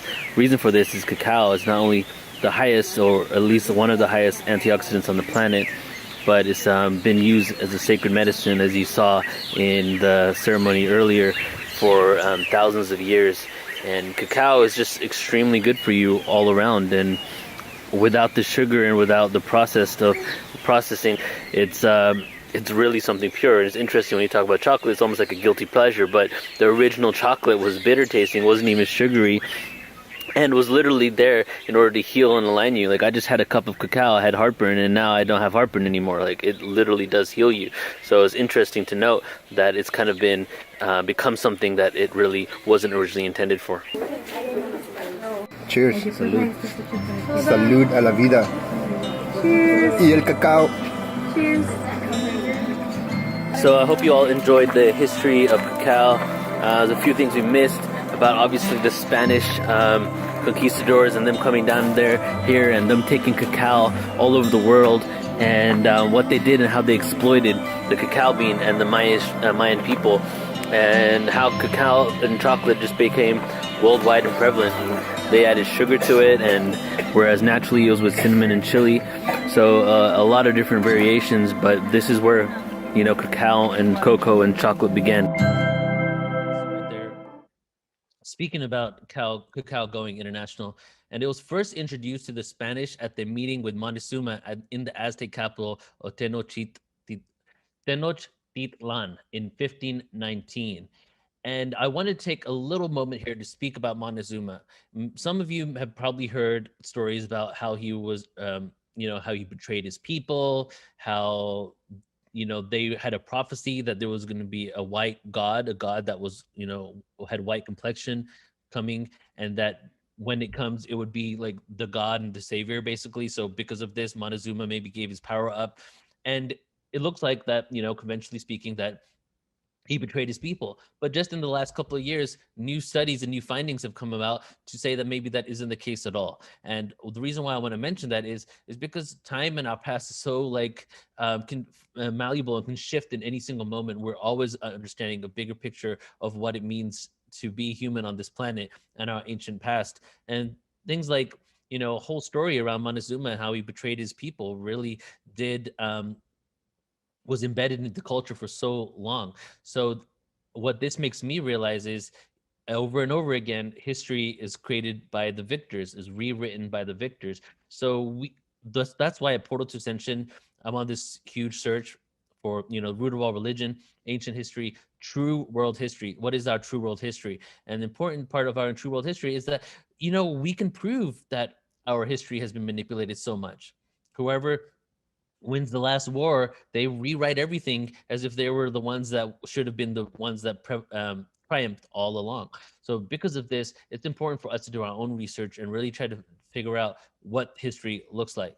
So the emperor Montezuma, he consumed massive amounts of cacao. They witnessed how it was created. So Cortez saw that how the cacao was created. He saw how it was whipped. So this story right here is very interesting because right now I'm telling you the story that was the beginning of the reason why we have chocolate at the 99-cent store, to put it like as blatantly as possible, right? So they witnessed how it was created and whipped, and cacao was introduced to the Spanish court a few decades later. So 1519, so we have 1544, that's around 25 years later, to Prince Philip. That's when it was introduced to him. Within a century of that, chocolate had spread to France, to England, and elsewhere in Western Europe. And the demand for this beverage led to the French establishing a cacao plantation in the Caribbean, while the Spanish made their cacao plantation in Venezuela and the Philippine colonies. And as you saw in the video there, how when it left Mexico from the Spanish, one of the first places it went to, if not the first place, was the Philippines. And that was really where they started cultivating the cacao and sending it all over Europe. The traditional pre-Hispanic beverage made with cacao still does exist and consumed in parts of Mesoamerica. And one of the beverages would be the Huacan beverage known as tejate, which is one of the original recipes of how cacao was used by the Maya. That we just visited, the Cacao Museum, is in Uxmal. So right here, here's Uxmal right there. And the cacao place is literally just like in the heart of Uxmal, not too far from the main hotel there, Uxmal Maya Resort. And so since we're in this area, we're going to now go from Merida. We took a detour to a few different places. Now we're going to go to Uxmal and take a look at some architecture and some ancient sites there. And when we take individuals down every single year, all the places that I'm going to be showing today, we're going to visit, plus more. And hopefully every year we can start going to different places that no one's really gone to or just started going to. So we're going to start with Uxmal. And here is a map of the excavated area of Uxmal. It's extremely large. It's one of the most well-preserved cities of the Maya Empire. And you can see we have the Pyramid of the Woman here. We have the Great Pyramid, the Governor's Palace, and the Pyramid of the Magician. If you can look right up here, the Pyramid of the Magician, that's right where the entrance is, and that is the main structure there. And I'm going to show you that in a couple of slides from now. So Uxmal, I've said it multiple times, it's our second home. Well, for me, it's definitely my second home. And for my wife, it might be a third home because she loves Morocco. And just love the area, love the people, met Jaime there. And it's also an important Maya city which flourished between the 6th and the 10th century. And it is one of the best preserved Maya sites. It's huge, bigger than the excavated area. It's also listed by UNESCO as a World Heritage Site. It seems like it was settled in the 6th century or earlier. It was between 850 and 925 that Uxmal fully established itself as the capital of a collection of lesser cities in the Eastern Puk region. In a few slides from now, I'm going to talk about Puk architecture and the Puk region and what that is exactly. Along with other northern sites like Chichen Itza, Uxmal survived the collapse which affected most other Maya cities in 900 CE, when there was a collapse there, mostly in northern parts of the empire. Later in the 13th and 14th centuries, Uxmal was part of an alliance of Yucatan city-states led by the Mayapan. So it was around for a long, long time as well, but it was really started to be created. There were small city-states, small tribes there, but around 850 to 925 was really when it started being built up, which is synchronistically, really, the same time around 900 CE when Palenque and other areas north of Uxmal started their decline and their mass migration out of those areas. These types of cities became the larger ones in the area. And another city that's connected to Uxmal, which is called Kaaba. That one was actually the first settlement in the area before Uxmal was created, almost like their stepping stone to creating Uxmal. This image here is taken from Uxmal Maya Resort, the hotel that we've gone to multiple times. From now on, we're not going to be going to this hotel anymore. We're going to be going to an eco-friendly kind of like hotel slash, I don't even know how to explain it, like elemental buildings. Like it looks like you're in an elemental fairy kingdom inside the middle of the jungle in Uxmal and Santa Elena area. That's where we're going to start going and taking people to, just because of the eco-friendly nature and because they have their own temescal that's pretty amazing. They can cater food to us, especially if you have specific diets. So this one right here is us on the balcony on the third floor of the hotel. And you can see the pyramid of, it was the pyramid of the magician is right there. We can see it from our balcony. And right below us is the pool and the whole area for the outside of the hotel. And just underneath these trees here, the first set of trees that you see in front is where the temescal is that Jaime runs. I think he stopped working there now. But Jaime, your other tour guide for this experience today, and your tour guide for when you ever go down there with us, the temescal is over there. And just to give you a story of this temescal, is that, let me see, do I want to give you this story now or wait until I get to the temescal area? I'll give you a little bit and we'll talk about it more. So the temescal there is part of the hotel, and Jaime is a descendant from local Mayan in the area. His grandfather was the local shaman in the area before the hotel even came about, and he would do temescales, which is sweat lodges. From now on, I'm going to say the word temescal or temescales, but in case you don't know what that is, I'll just let you know right now. A temescal, temescales is a sweat lodge, right? And that's what we call them in English up here in Northern America. So his grandfather used to run the actual sweat lodge, the temescal, that was actually a part of, not a part of the hotel before. And then when the hotel came, they built it on, an area where there were actually archaeological ruins around them. Even on the property of the resort, there's actually some structures out in the front that they've utilized for, basically when you enter, you can see these ruins when you enter the resort. And when the hotel came about, they hired him and his cousin to run the temescals because they were the local shamans anyway. So what has happened is that a lot of these hotels, all the regular temescales that were available for, the Maya people and using the ancient ways, began being shut down, and then the hotels took them all over, and then they hired the local Maya who were the descendants of these shaman, and then put them in the hotels to work for them at pennies. So this is us looking over there. And also through this jungle, there's a road that takes you there. It's around 5 minutes to drive to the site. You can see all the sites actually right here. Like even on all the way to the right, you can see another structure here. So it's like 5 minutes to drive, or it's a 20-minute walk through the jungle, which is a very beautiful walk as well. And we took that walk before. I'm not going to show the video of us walking through it. That will probably be on our YouTube sometime in the future. I'll put that video out there. So at Uxmal, we have something called the Pyramid of the Magician, which is a structure that had two separate building phases, beginning in the 6th century CE and ending in the 10th century. The pyramid is distinctive for its rounded corners, which makes it almost oval in shape when seen from above, making the pyramid unique in Maya architecture. A steep staircase embellished with carved masks climbs the west side and reaches a doorway carved to represent the mouth of a tall serpent monster. And here it is. So let's read that part again so we can compare to the actual image. The pyramid is distinctive for its rounded corners, which makes it almost oval in shape when seen from above, making the pyramid unique in Maya architecture. A steep staircase embellished with carved masks climbs the west side and reaches a doorway carved to represent the mouth of a terrible serpent monster. So look at this.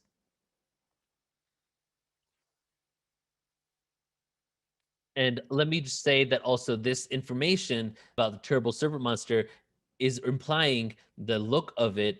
I have a feeling that the Maya didn't think it was terrible at all, and it was a representation of the spirituality and maybe even Kundalini awakening, because we see the serpent throughout all ancient scriptures, really from a lot of them, that represents divine wisdom.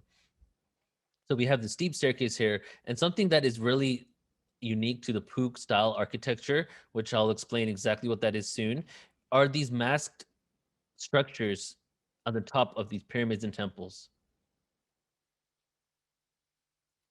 And this is another area within Uxmal.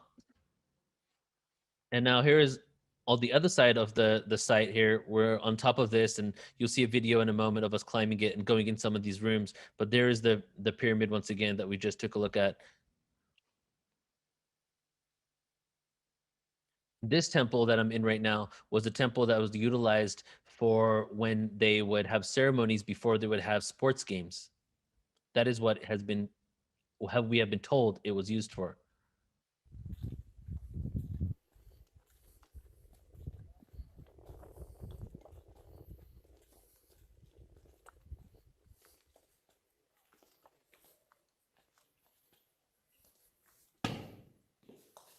Going inside one of these temples. You see the Puke style architecture there with the triangle ceilings, pyramid style ceilings.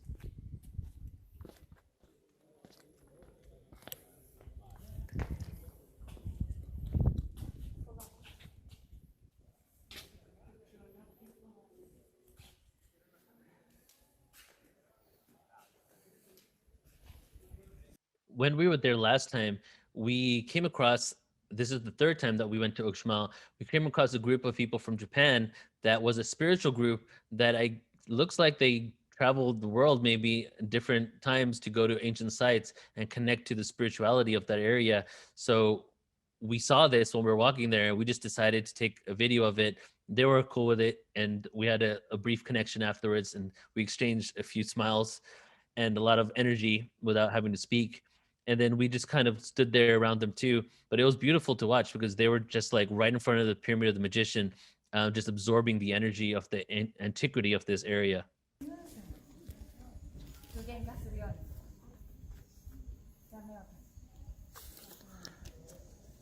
Let's join them.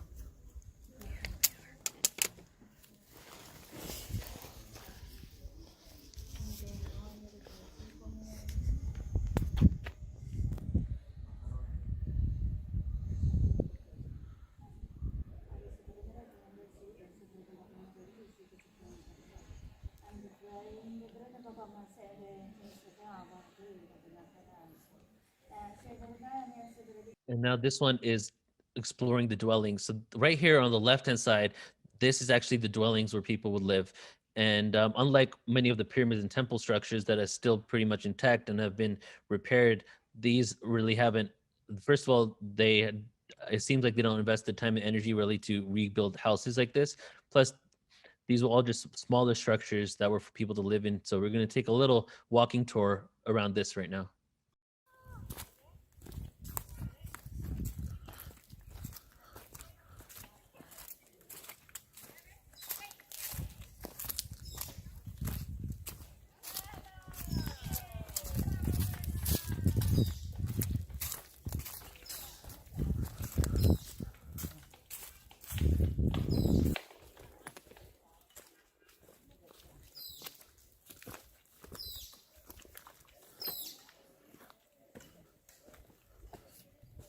This temple here. I remember this part. These are where the habitations were, houses. People used to live.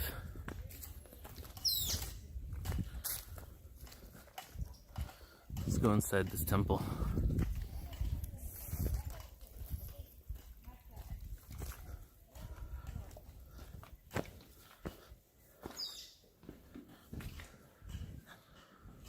I'll do the side.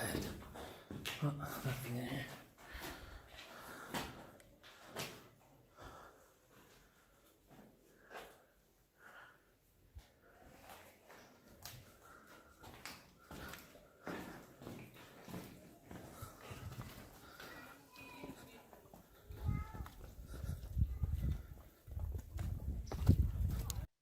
The Maya had a really keen knowledge of acoustics and just how to make structures. Some of the things that you really notice when you're there about the architecture are amazing. And one thing that you find there that you find on a lot of ancient sites is their understanding of acoustics, frequency, and sound.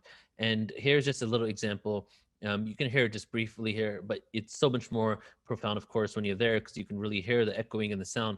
But here, my wife is demonstrating that when she's clapping in the center there, that it's almost like those doors and those entrances to those temples echo back that sound, and you hear that vibration back there. So just their way that they even created these structures really had in mind acoustics and frequency. So the Mayans had a really great understanding of acoustics in a lot of different areas. When you clap and things like that, there's some echo back, feedback. Plus, when there's like only a few people here, and then if she's up there and I'm over here and she like whispers, I can hear her.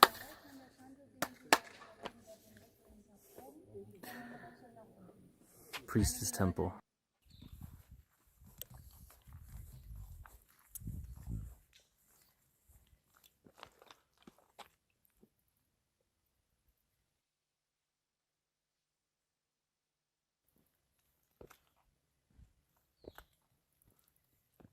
Notice again the masks statues on the building, which is the Puke style architecture that you see that quite often in that region.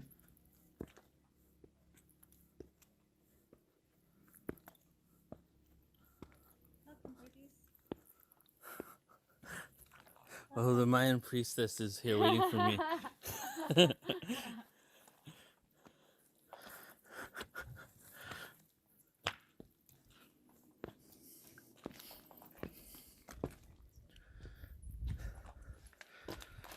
Where's my phone?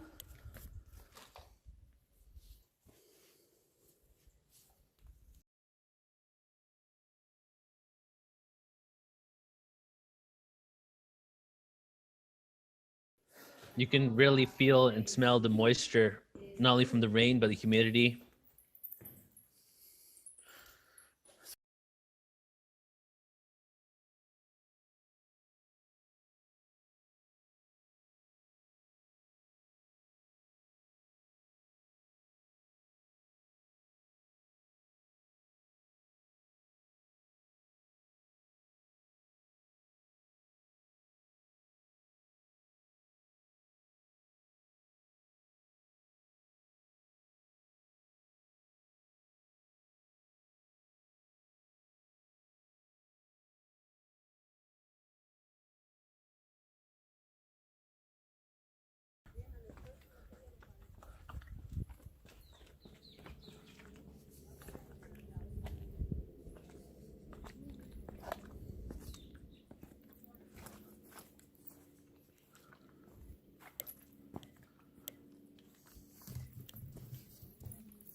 All right, so this one right here is the documentary we created on Uxmal, and this was actually footage taken from the first time we're there. Got quite a lot more footage after these first two times. This one's just kind of an overview, a general view of the area when we first went to see it.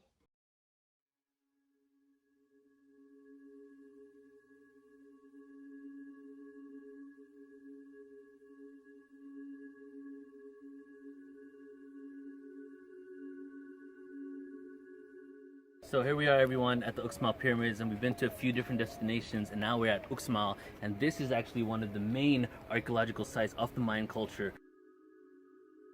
At its heyday, this site had around 15,000 people living here, and the date on this hasn't actually been discovered. They're not too sure when it was, but we do know that it was still in use up until at least 1100 AD when the Toltec came in and they took over. We're gonna go up there now and check out the site. So Uxmal is a really, really large area.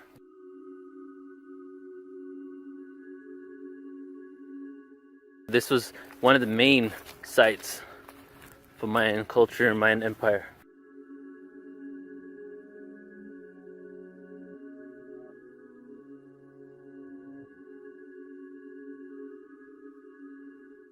this is actually kind of like an aqueduct, and there was not too much rainfall. There was a lack of rivers, so they actually created these in order to collect rainwater, and it would go down the tube right there. They would collect it so that they can use it later, and that they can use it to drink and also for agriculture.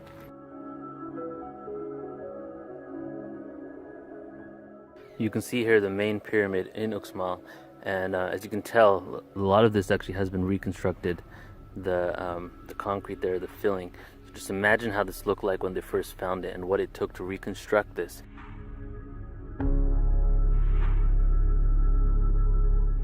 So they had to put in some time and energy to get this up to be able to sustain and last longer.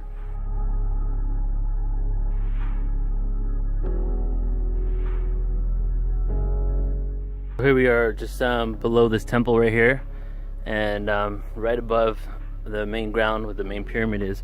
Here is the ball game right here. You can take a look.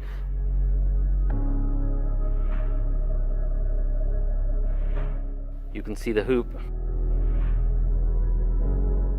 And that's where they would put the ball through. And there's the temple. There's a lot of speculation as to what some of these things were used for, but it seems that this right here could have been a ceremonial area where rituals and rites and different ceremonies were performed before they would have the ball game at the field.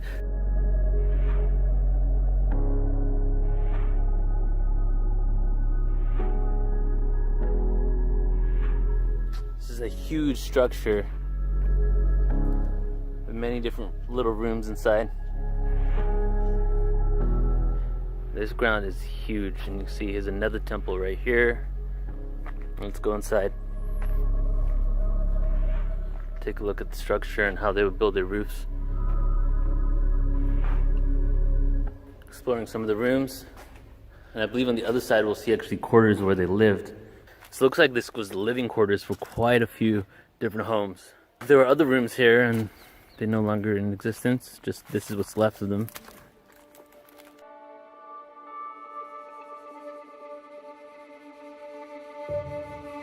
Meditate and levitate. Waves of frequencies resonate higher. I'm connected with the provider. Source of cosmic energy.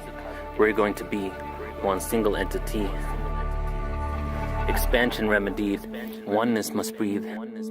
Exhale and let free. Consciousness to be. Experiences you and me. Souls of interdimensional beings to feel, hear, and see. This third-dimensional planetary existence, all time can be found in one instance. In this realm of linearity, atoms in anarchy, quantum polarity, the epitome of creation, facing our egos, acquiring patience, waiting to let go of our nations and join the federation of souls that will take us to the fifth world.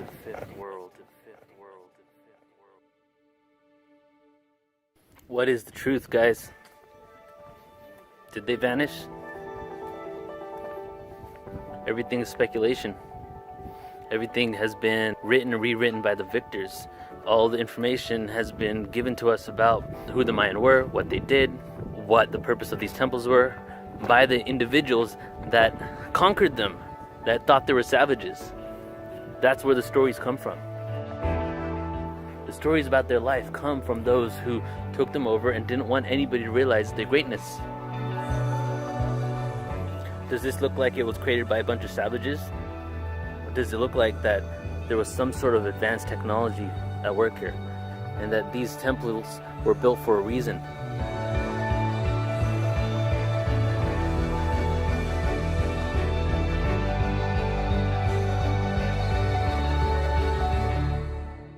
Uxmal is going to be a central hub of our tours down in the Yucatan. We're starting with one a year, but I'm pretty sure it's going to take off. It's, we only have like 4 or 5 spaces left, and we're leaving it at like 9 people tops maximum, just so we can really, travel together and all that. But Santa Elena is where that eco-friendly hotel. So around our 10-day tour, around 4 days is around this area. Santa Elena as the hub, Uxmal as the main site that we're going to see, Caba, which is right after Santa Elena, the second main site, and then the 3rd day is going to be not only the Cacao Museum, but other lesser known sites that hardly anybody goes to. You do need, it's best to have a car in this area, which we'll have, but if you get dropped there by a bus, the only place you can really go to on a bus is the main Uxmal area. You can't really drive 30 minutes to the other sites. So the reason why a lot of there isn't as much traffic at some of these sites that you can see is because some of these sites are actually you need a car to go to. So first of all, it's at near Uxmal. Most people go there by bus or get dropped off there. Not everybody has a car, and it's not really right next to the main hotels 30 minutes away. So you have lesser and lesser people going to these places around the area. Also, why there is less people there, for example, in Uxmal, which is the main site there, is I choose the best time of year to go. And the best time of year to go is when we're going to be going for this tour, which is just before Thanksgiving into Thanksgiving week, because it seems like there's the least amount of people there. At some places, we had like almost the entire place to ourselves, like hotel, it seemed like there's very few people there.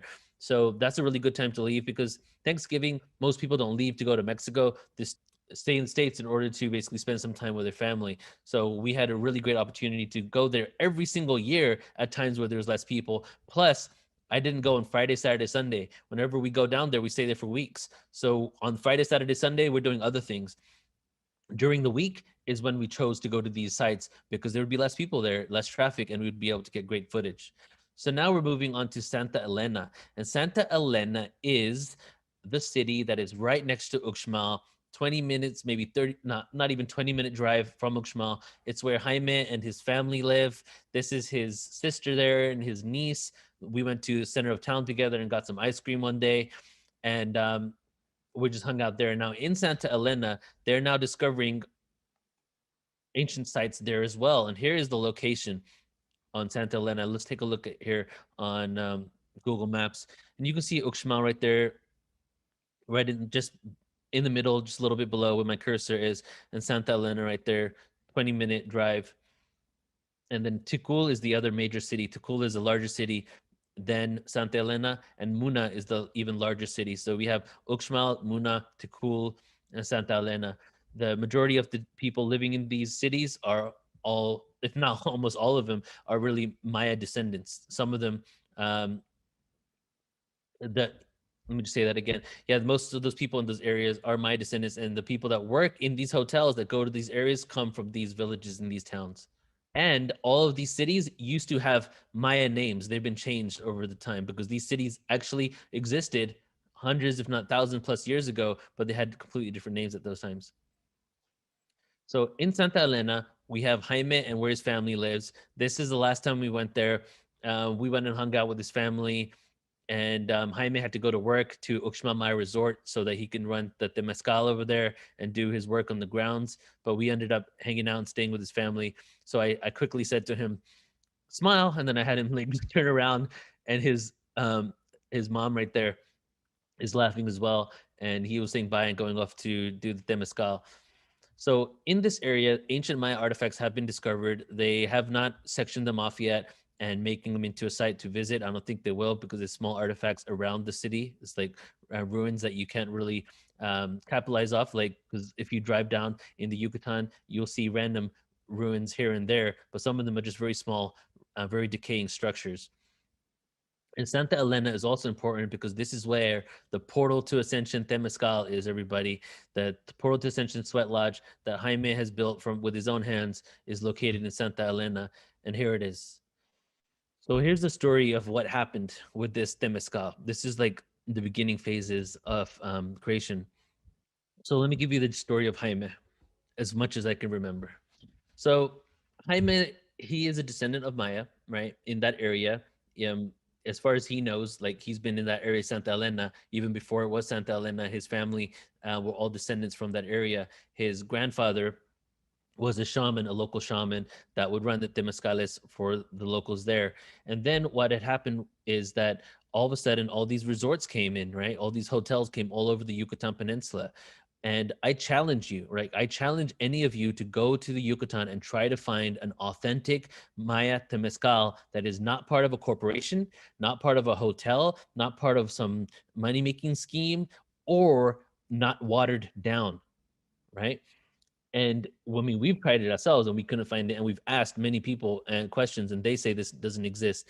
So what it looks like has happened is all these huge corporations and hotels and resorts have come into the area. They bought out all the land. They hire the local shaman that was already doing these before they got there so that they can keep it authentic, right?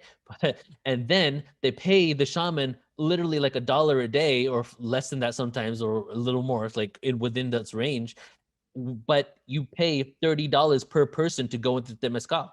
So the shamans are running these sweat lodges, and you got $30 a person, 5 people on average, maybe a little bit more in there. They're making a good $150 per Temescal, and they do multiple ones a day, but the shaman gets a couple of bucks for running it, just part of their salary.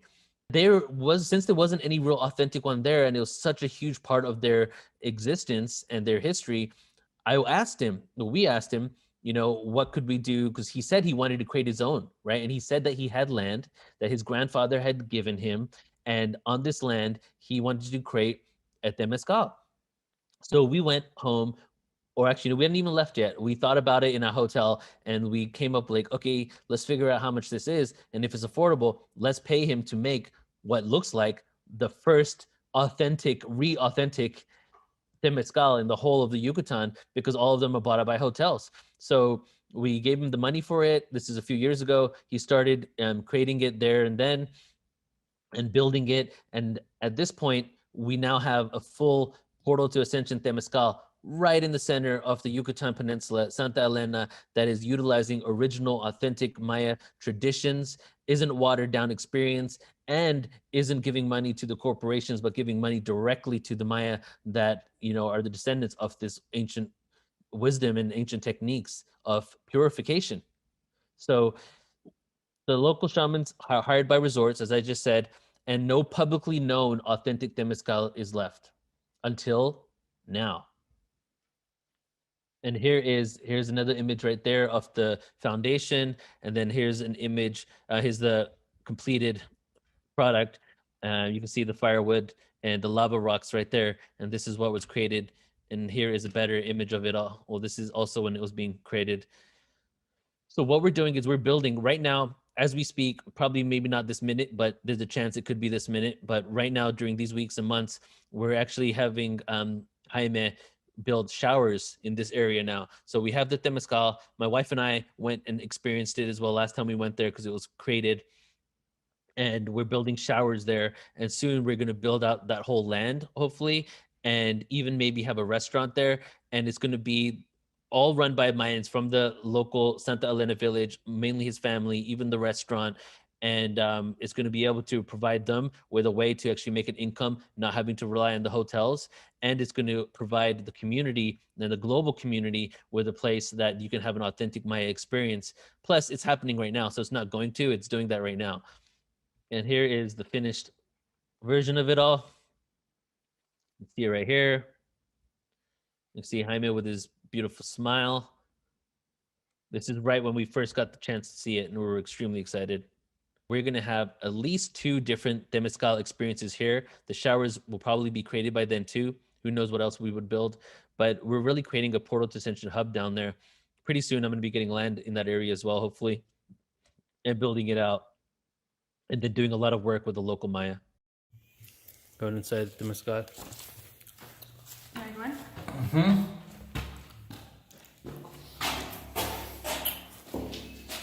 This is it. You guys are gonna come join us. This is where we'll be 3 days of the temescals while we go to the archaeological sites as well. It's beautiful. Handmade by this guy right here.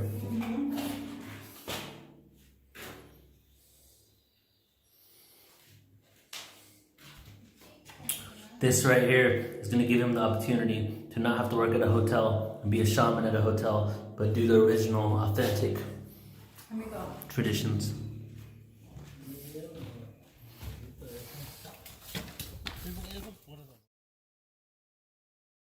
The journey that we really want to facilitate here is when we take people down there, and what I want to do through what I'm showing you right now is that we've seen so many presentations, well, I have personally, and going to conferences and being in this spiritual disclosure, true world history community has been a lot of esoteric information about the Maya. fifth dimension and the Maya, aliens and the Maya. Where did they vanish? The Maya, their vibration, their frequency information.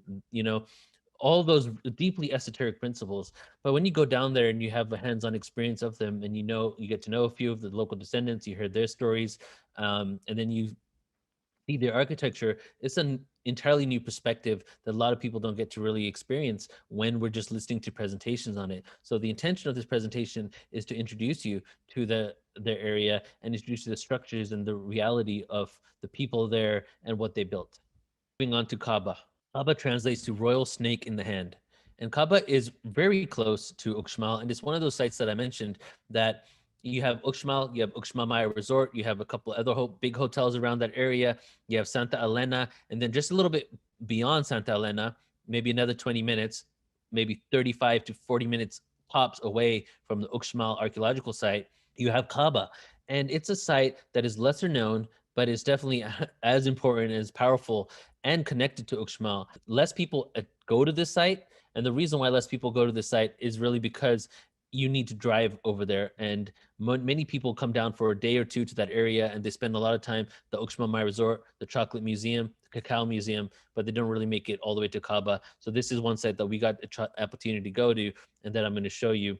In Kaaba, royal snake in the hand, and it dates back to around 9th century. So here we go again. The fall of Palenque and certain areas. I do not really like to use the word fall. I don't really even like to use the word decline. Let's just say migration, right? The migration out of the northern parts of the Yucatan down into the southern, deeper into the peninsula, all the way into Tulum and Playa del Carmen. That really dated back to 9th century in the creation of Kaaba. It was the second largest architecture in the Puuc style. And there's an ancient road, a road that's connecting Kaaba to Uxmal, and it's called Sakbe. And the plural is Sakbiob, which means white way. This road is currently a regular road. That's the road that we drove in on. So we drove from Uxmal through to Santa Elena over here. It's the same road. It used to be a pathway called the White Way, and Sakbe actually translates to the Milky Way Road. So what the road represented was the Milky Way connecting different constellations together. And then that even ties into the fact that many of these archaeological sites are actually aligned to certain constellations in the stars. So it was interesting that their roads were called Milky Ways, as if they were pathways connecting these constellations. Now, you heard me mention Puuc style architecture a few times. So what is the Puuc style architecture? Well, it's a region in the Mexican state of the Yucatan and a Maya architectural style in that region. The word Puuc is derived from the Maya term for hill. The Puuc Hills extended into the northern Campeche and western Quintana Roo. This Puuc style, beginning at the end of the late Classic and flourished between the 6th and the 10th century. So when we go to Palenque, you're not going to see Puuc style architecture because Palenque dates back to 2600 BC. Like, how many years before the 6th century is that? That's 3,200 years before the beginning of the Puuc style architecture that flourished in this specific region. And it, even though it started in the 6th, it was actually occurring while the migration started happening in the northern parts. And then when the new areas, let's say, were being created in the 9th century for 100 years into the 10th century, we see it flourishing. So Uxmal, which we already experienced, is the most famous Puuc architectural site. It's decorated with carefully cut, this is how you can really tell if it's Puuc or not, is it's decorated with carefully cut veneer stones. Upper facades are richly decorated with intricate stone mosaics, alternating repeated geometric elements with more elaborate figurative sculpture. The Mayan rain god Chak was depicted a lot. And if you've ever seen my creation stories of ancient civilizations, or if you're watching this course now and you want to check out the creation stories of ancient civilizations, is that different gods were worshipped at different times based on the time of year, the century it has been, how long they've been around, and what was needed, what agricultural needs were, what agricultural needs the civilization may have had at the time. So the rain god Chak during the 6th to the 10th century was really prevalent and is depicted a lot all over these sites. Now, here is a video of us at Kaaba. We're going to go through a few videos and images now of this area in Kaaba with commentary. We are in Kaaba, which is another archaeological site that connects. It's not too far from Uxmal, around 25-minute drive from Uxmal, and here it is. It looks amazing.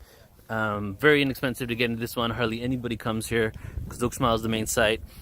Tidbit of cool information is that the Mayans actually made Uxmal site to be in alignment with the stars in the Orion's belt, just like in Egypt, and they considered the Milky Way called the Great White Road. They would call it the Great White Road, and in a previous video I have what they called it, the name of it, and they had a white road, a white paved road from Uxmal, 25 minutes all the way down to this site of Kaaba, and that Great White Road was supposed to symbolize the Milky Way galaxy.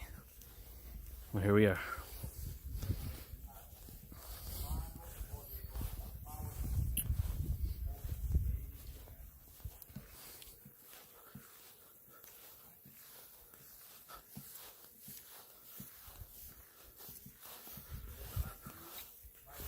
And we're here with our friend Jaime, who has been in this area ever since from the beginning, Mayan descendant.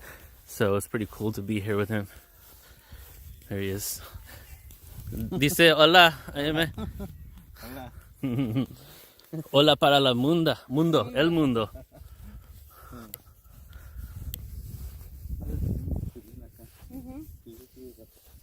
He said it's been a while since he's been here. And the interesting thing is that some Mayan archaeological sites were actually like rediscovered later, but Uxmal in this area was never forgotten. And even after it was abandoned, people will come back here all the time. After Catholicism, after the conquistadors, they would keep coming back and always paying homage to the Uxmal site because of its alignment to the stars and its connection to their gods. It's a Mayan ghost. Dice que es un espanto. Wow, this is nice. Fue una sorpresa para nosotros porque nosotros pensábamos que era el otro. A lo mejor porque el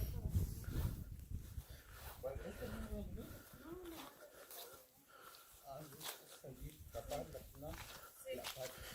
Okay. Here we are at the Mayan gym, ready to do some ab crunches up these steps. I guess we're not allowed to.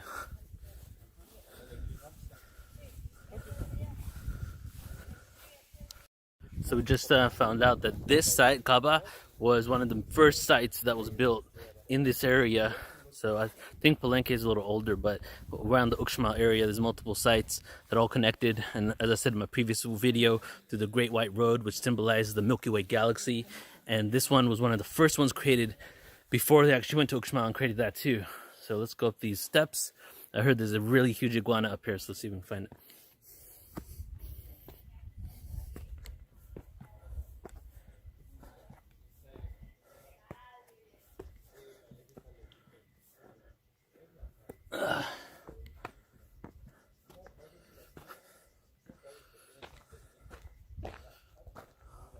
This is the main area right here. You can see in the top left-hand image. If you can look, I'm not sure if you can see my cursor, but right above this tree, right, is this temple right there. And we're going to go check that out in a second. Extremely amazing area. So Kaaba is one of the sites that has a lot of structures, pyramids, temples, houses in the jungle around it. So you see the jungle right here, right in front of, to the right of this tree above all these people. There are sites and structures all over it, but it's unexcavated. Or it's been excavated, but they're on private land because a lot of the land was sold off by the government quite some time ago now because they needed to raise money, and those individuals kept the land, or some of these people own the land for generations and still have the land. So there's sites that are part of this that you can't even visit. Some of them no one will ever get to visit because they're just on private land and you can't even go there, even though it's not hard to excavate. And then some of them are on private lands where people only allow private tours for a higher cost so that they can show you their structures that hardly anybody gets to see. another image from the top, and here's that temple that I just referred to, and you kind of get a better view right here of the jungle. So this jungle is strewn with different structures, and Kaaba is actually known. So many sites are speculated or kind of known that there are sites around it, structures around it that are probably still hidden. But a lot of these sites are actually known to exist and are there, and you can even, people can see them if you drive up to them on somebody's land, right? But they're just not touched because they are on private land.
I really like this view. It just felt like something so ancient and majestic to me, just like looking inside and looking at these hieroglyphs and the Pook style architecture and the masks all around and also on the ground here.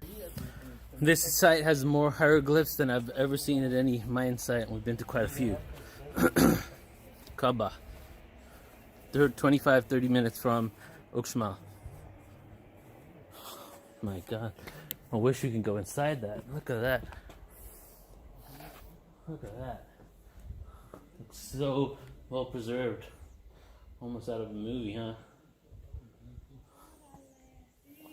Check out the hieroglyph graveyard behind us. So Jaime says that the ones that are down there are actually the ones that belong up here where these rocks are. Ah.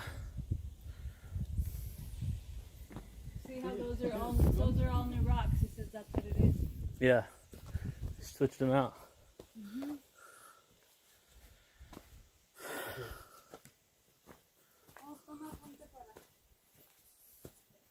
Basically the upper part of the temple, and all the rocks started falling down, so they just started stacking them in the yard right there. And here we go, Pook style architecture. Chalk, the rain god, right here depicted. And this is something that I'm just realizing right now, so I'm saying it to you as I realize it. So we have Chalk, the rain god, right? And the Pook style architecture starting around 6th century, really flourishing as the migration was occurring in northern parts of the empire. And there is speculation and I guess a bit of evidence to suggest that they left because of environmental changes. So it could be that Chalk became, the god that they really started worshiping and putting up on their structures is because their lack of rain or the changing in weather. So they had Chalk as the symbol, to bring back that in order to be able to have agriculture and can continue to flourish in these new areas. Okay, we went into a little area that is forbidden. But a local brought us, so So they said it was okay. And Jaime actually worked for 5 years helping reconstruct some of these archaeological sites. What do we have here? So that is the bottom part of a man, the legs, and then his center. And then this is the chest part and the arms. And it's believed that the head is down there because there's 2 ears, eyes, and nose, and that one behind there. You heard me mention in there how Jaime helped excavate those areas for 5 years. If you ever go to, he actually worked at Kaaba. Like Jaime actually worked there and helped excavate some of that. And I think it was a European, I don't remember. It was either like Argentinian or someone in Europe that was the archaeologist that came to this area that he helped excavate. And if you go to any of these sites, and a lot of times there's excavation and reconstruction. Most of the time, it's reconstruction occurring, like almost all the time there. 2 out of the 3 times with the Uxmal, there's a whole entire site that we saw that was just being concentrated on for reconstruction. The individuals that are working these sites are Maya descendants. So just imagine how amazing it is, and kind of mind blowing to me really, is that these individuals there, right? So their ancestors were the ones that were in these structures hundreds to thousands of years ago, right? And then in the future, they are now part of regular society, civilization, the new cities and all that, the Western world. And now they're looking for jobs to be a part of this Western world. And part of the jobs that they're now getting as these Mayan descendants are jobs to excavate the pyramids that their ancestors did in the put together in the first place from people who aren't even from their area, right? It's just like, whoa. So it's interesting that they're basically there excavating it, and they have this huge connection, and their own descendants are really the ones that are helping bring it out.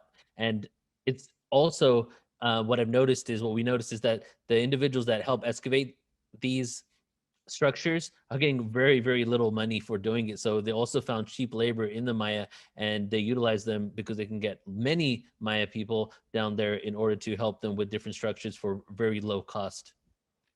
Now, this video right here, I believe, is a video of a healing plant that Jaime told us about in this area.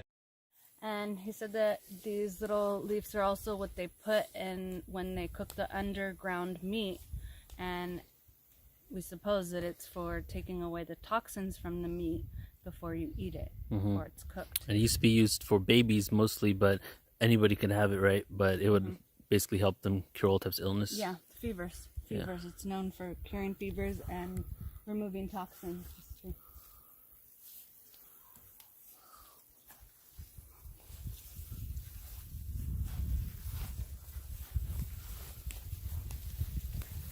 And he was also telling us that he once in working in the pyramids and renovating, caught what they call an air, which some people say they catch when they're working the pyramids, and it means like a fever. They catch a fever and they get really ill. And he said he got that, and he had to have a limpia done, and they do the limpias with these as well. That leaf is known to pull out toxins and help people and help break fevers as well. And what she was mentioning was that there's something known for people that are there helping excavate these pyramids, and it's something called the getting air, and they need to do a limpia, which is a cleansing, in order to purify them from it. And those leaves right there are actually what they use. And he said that they had one that was like big tubs of things that they found there. It was 5 meters deep in tiny squares, and then they would find all kinds of stuff. And he said that he excavated the jade turtle. Yeah, he excavated. He's probably like 18 years old. Yeah. So I cut that one off right there because he didn't want it to be recorded. We're having a conversation, but we're talking about the excavation of it all and what happened. But he's saying that when he was there excavating, that he actually helped find a jade turtle in that area, in that site. All right, now we're going to Palenque, which is an amazingly epic site that is not in the Puig style architecture, that dates back much earlier than that. We have evidence to suggest that at least in 2600 BC, it was beginning to be populated, and structures were being created around there. And here is a somewhat panoramic image of Palenque. And this right here is not even a fraction, not even a quarter of the whole area. That goes much, much larger, all the way into the jungle. And we're pretty high up on, I guess it's a hill, big hill, mountains, not really a mountain, but you do have to just go upwards, basically on this huge hill incline when you get to Palenque. So it is raised up quite a bit. Now at Palenque, there are over 1,400 unexcavated temples, and we're going to show you a few videos right now of us going to this area. When we go there, when you go there, when anyone goes there, you can go to 2 different areas. One is you can take a trek through the jungle, which will take you to the unexcavated temples that you can walk and trek around. We only even spent a little bit of time there. You could spend a whole day in that area and keep walking over pyramids and structures. And then there's the main excavated area with the main temples and pyramids over there. Um, and you can also, that one is pretty much open. We're going to show you that as well, where you can walk through it and go to the different pyramids. But firstly, let's go ahead and take a look at these unexcavated areas. The main reason for it is, firstly, they don't know everything that's in these pyramids and structures, but it does look like that most of these temples and houses were just that. They were houses that housed people, rather than the other site where you have the main structures that house the mathematicians, the astronomers, the elite were there, the ceremonies were done, the games were played. So let's go ahead and take a look now at the Palenque jungle. Stairs of a pyramid, and you can see it because it elevates.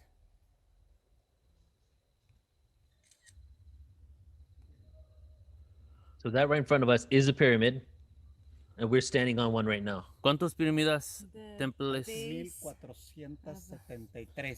1,400. 473. 1,473 unexcavated pyramidas pyramids.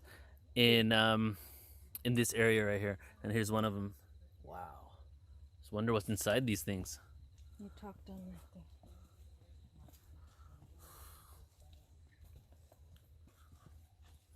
So we're climbing up the steps of an unexcavated pyramid now. Oh, just rained the last 3 days, so it's extremely slippery. Entonces estas piedras son Las raíces del árbol. Y esta es la raíz de una liana. Mira cómo sigue el tronco y sigue hacia arriba. Oh, so the roots have wrapped around from the bottom and then come back up as if it's a tree, but it's actually the roots, and it's now Wow. like a twin of the tree all the way up. Y vuelve a bajar también. Vuelve a enredarse. And then it comes back down to, like, it'll just wrap around up and down the whole until it stops growing. El árbol ya está comido por dentro por las termitas, ya está hueco por dentro. So it's hollow inside because the termites have eaten it. Y sobre el tronco se pueden ver varias plantas. Muy bien. Y de aquí, estas pirámides. ¿Cuál es el año de pirámides? Estas pirámides fueron del año 300 al 900 después de Cristo. So here we have pyramids that are made después o antes. Después de Cristo. 300 hasta Al 900. 900. Hasta 900 después de Cristo. So these pyramids were made 300 to 900 years after Christ. So this is a newer construction than the main part of Palenque. 1000 años de abandonado. So what he just said was that those structures, those housing, those dwellings, whatever they are, were created around, he said 300 to 900 years after Christ, right? So AD. So, which is around, so Palenque was actually created a couple thousand years before that. So these structures were one of the last phases of construction. And we have the same year now, 900 CE, which happens to be the time where we see a mass abandonment of these structures. So it is safe to probably note that these structures were the last ones that were created in the area before there was a mass migration out of Palenque.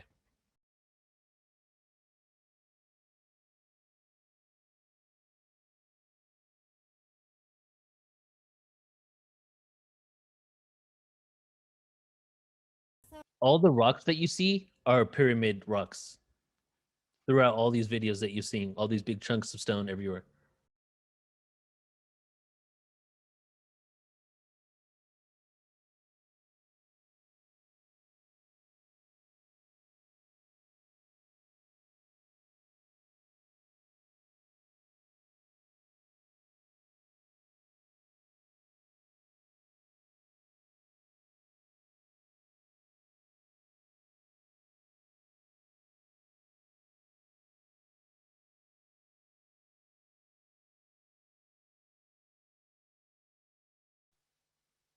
And here is a map of Palenque in Chiapas, Mexico. And I don't expect you to take this all in. It's pretty massive, but let's just take a little overview right here and look how huge this is. And this is just what they can actually map out in certain areas you can go to, including areas in the jungle. But chances are it's much bigger than this. You even see the waterways, the little rivers. It's really ideal location for civilization to thrive. And here's the map that they actually give you when you go to Palenque. Of this is the area. So we just saw images of us in the jungle, but this is the area of the excavated part that you can go into and see some of these sites, walk on top of most of them, and even go into some of them. So here we have the top part of a pyramid that they call a cupola. Is this the entrance? Yes. Has anybody gone inside this? No? No. All right, let's do it. Small. Yeah. Let's send her then. Original Maya architecture. All right. It's possible to down. You walk here. Mm. The exit is there. Oh, okay. Short. It's like a little small tunnel.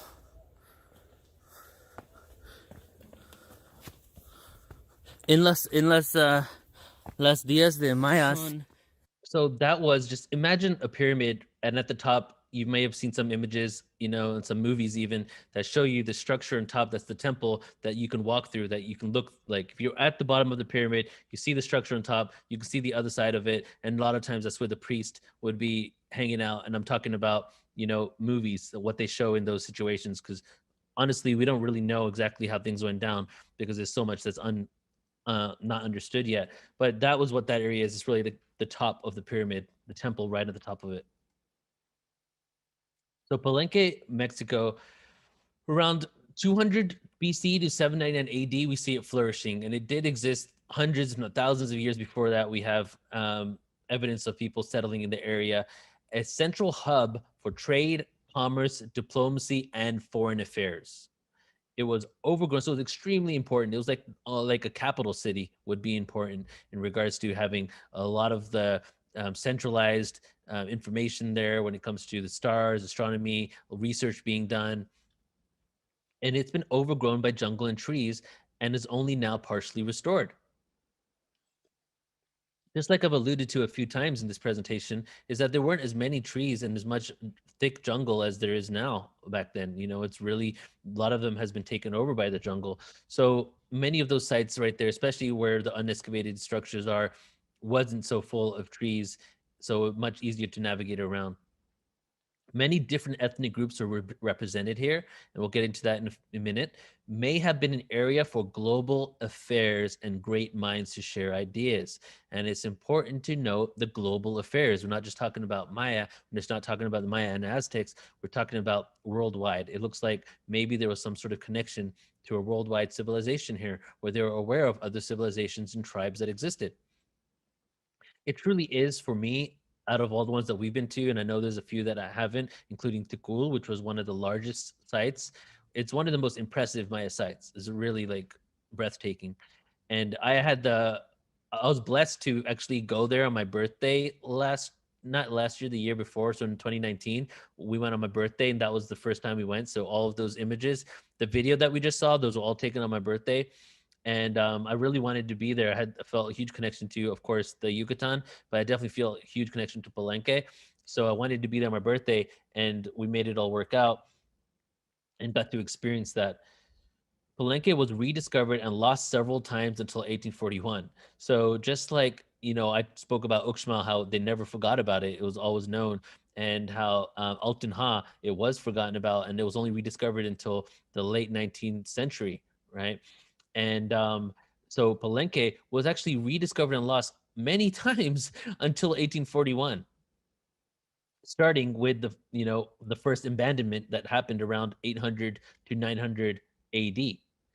Pakal the Great was probably the most well-known emperor of Palenque, and he lived from 615 to 683, and he was known for rebuilding Palenque. So Palenque had been around for quite some time at that point. So he was known for being this whole reconstructive phase and rebuilding Palenque. And now we're going to start our entrance into the main site.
This is it.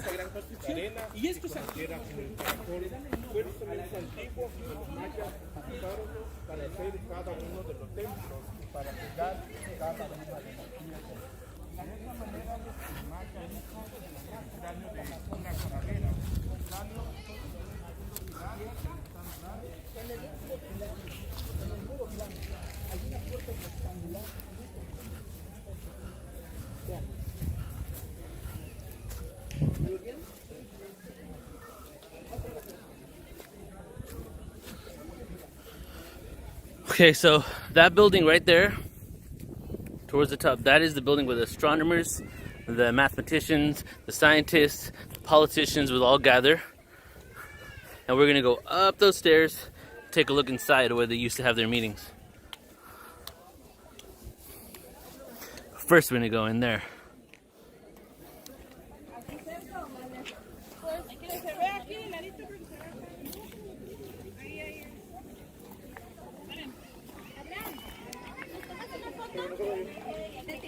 So the first time we went, we had a tour guide that really broke down a lot of things for us. The second time, which is what we're watching now, we went by ourselves to kind of look and explore further into what we've been told about Palenque. I'm gonna climb up this pyramid here. This is actually a temple.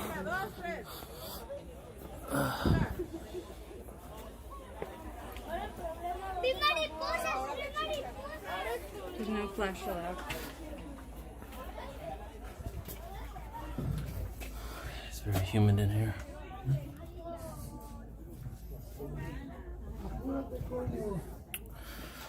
Check it out.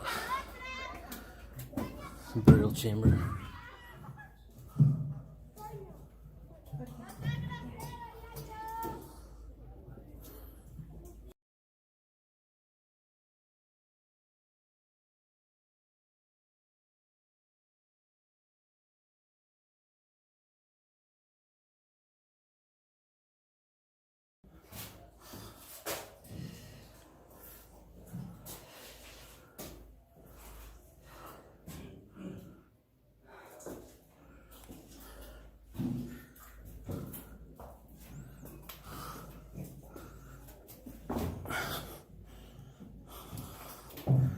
All the people up there. I'm gonna be outside. Okay.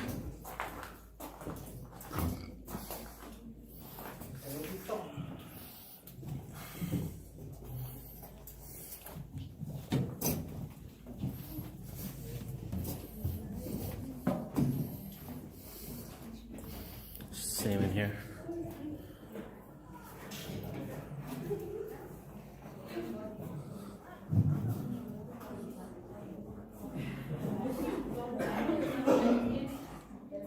Seems like this was blocked off. It used to be something.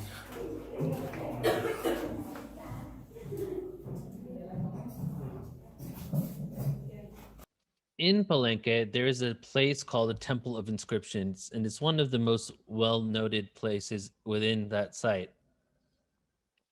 And the Temple of Inscriptions is an ancient name, and the ancient name was actually Lakama, which means big water. Its existence was unknown until 1773, when it was discovered by the Spanish explorer Ramon de Ordóñez y Aguilar.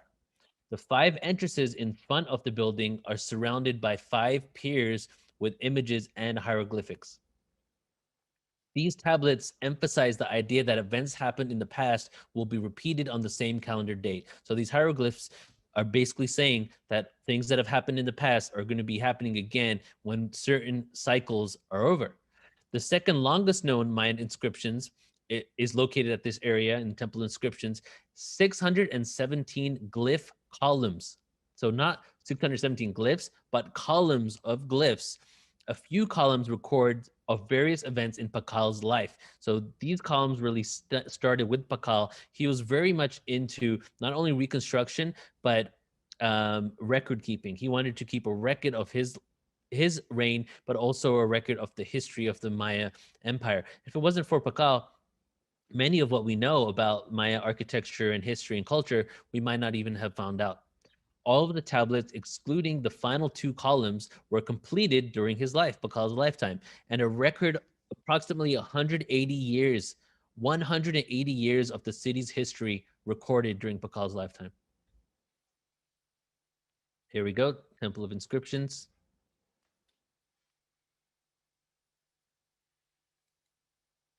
And this is an artist's depiction of how it looked during that time, right? So the color was different and the dye had come off. And this is what it looks like inside. You see the staircase inside of it? How cool is that? There's a pyramid structure that I pointed out in the first video of us entering into the Palenque site that was specifically utilized by the intellectuals, the scientists, the mathematicians, the astronomers, and all the ones that really contributed to the creation of a very advanced society. They lived and worked in this building. There was no new elite construction. So after 800, we don't see any new elite construction occurring. An agricultural population continued to live here for a few generations, but then the site was completely abandoned. So by the time the Spanish arrived in 1520, Palenque was entirely evacuated. Maybe there was some sporadic agricultural tribes there, but even from the history research, it seems that even by that time, which was another 600-700 years after the abandonment, there wasn't really that much going on in that area at all.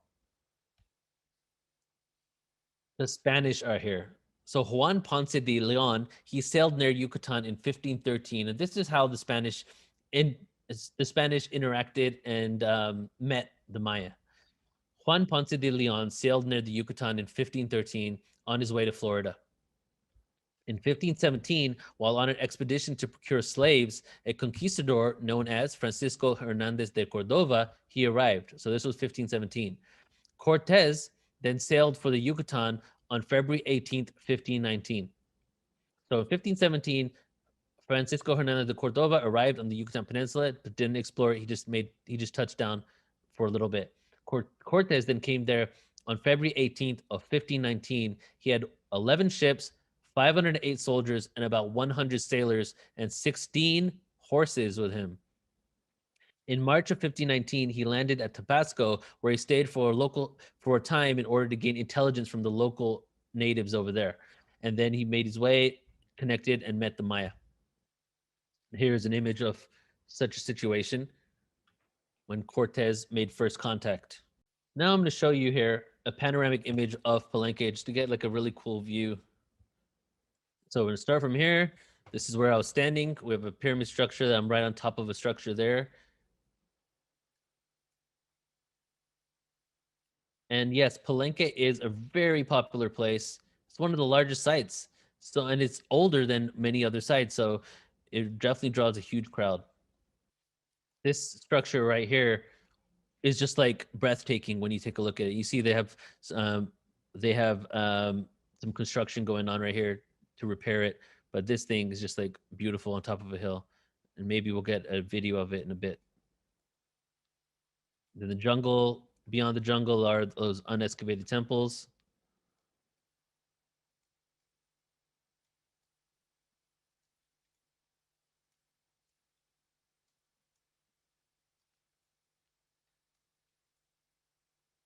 Behind me of the pyramid I was on.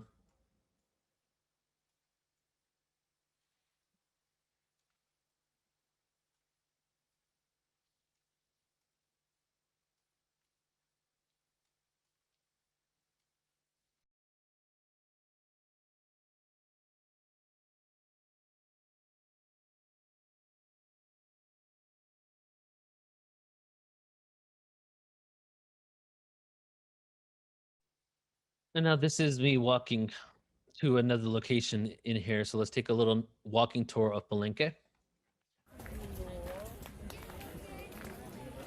Temple of Inscriptions right there.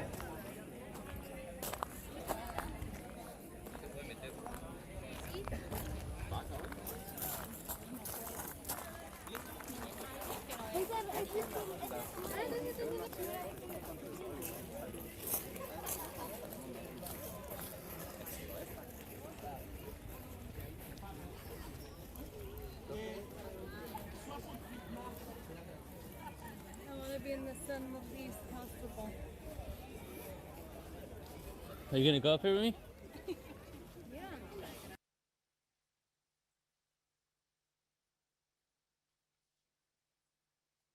I doubt it because the thing's right in the middle of the place that we saw. You want me to take a picture of you here? No, we went up this.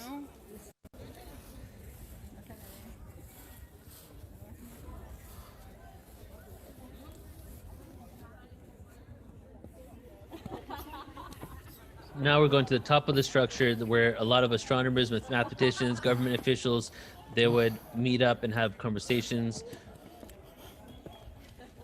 Similar to, a Senate, similar to a Congress, but bringing in professionals from all types of All right, areas. so this is where all the elite of the society, in a not negative way, the astronomers, politicians, scientists, artists. Visitors from all over the world. Yeah, well, they would come because the Mayans was a huge culture. The original culture 3,000 years ago definitely did trade with other cultures around the world. This is where they would meet. And then the other side we're going to go is where they actually would hang out and basically kind of like a court, kind of like a room where people from all over the world and all the scientists would gather and discuss.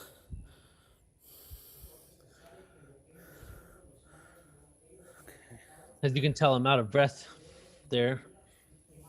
See the hieroglyphs right there? This is the courtyard where a lot of meetings would occur. Actually, and in the other area as well. You're about to see.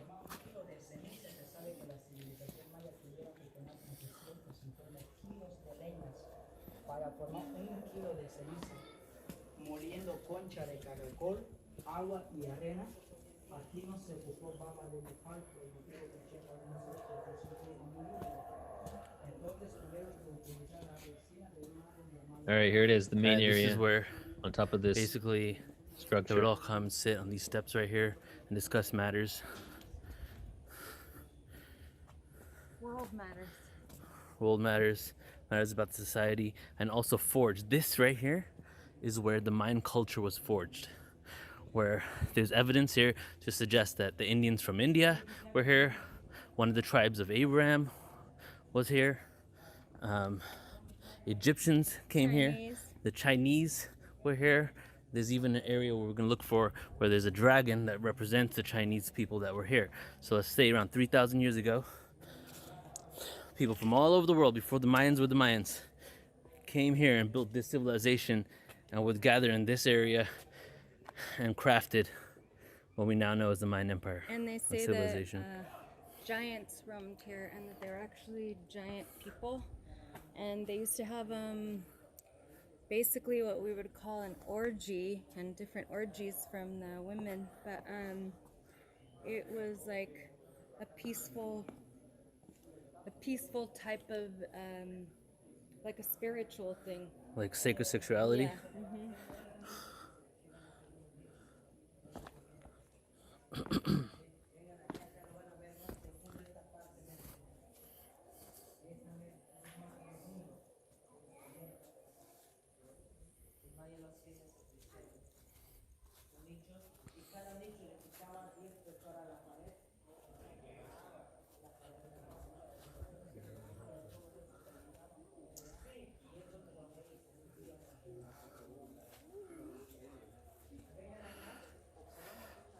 It really looked like that this area was a place where the Mayan civilization was really mapped out and put together.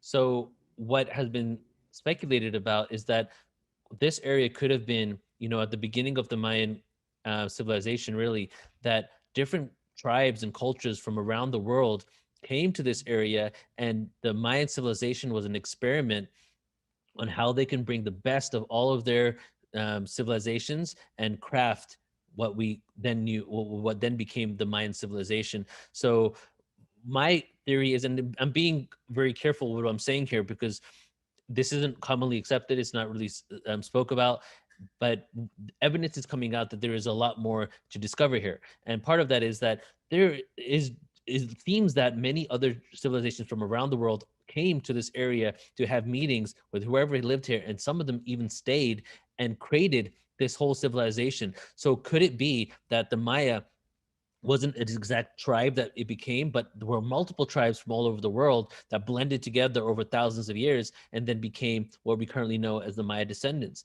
And I would say the evidence suggests yes. And the reason why is if you look at the Maya architecture and their artwork, it has a lot of influences from, ancient India, from China especially. And then if you listen to the dialect, the way they speak, it's almost like a combination between like a Chinese dialect, Sanskrit, and their hieroglyphs definitely have a connection to ancient Egypt. So could it have been that the Mayan civilization was actually a descendant of multiple great civilizations sharing what it was that made them so great at what they did, from the spirituality in the East to the architecture in China, and then they came here and did this. So I really think that is what probably did happen.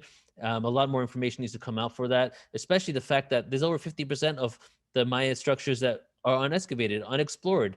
And a lot of their scriptures and texts were destroyed a long time ago. So if we're ever going to find out if that's the case or not, maybe we will, maybe we won't. Maybe we can do DNA testing and see how far back we can go. But there's something there, and it definitely occurred in Palenque.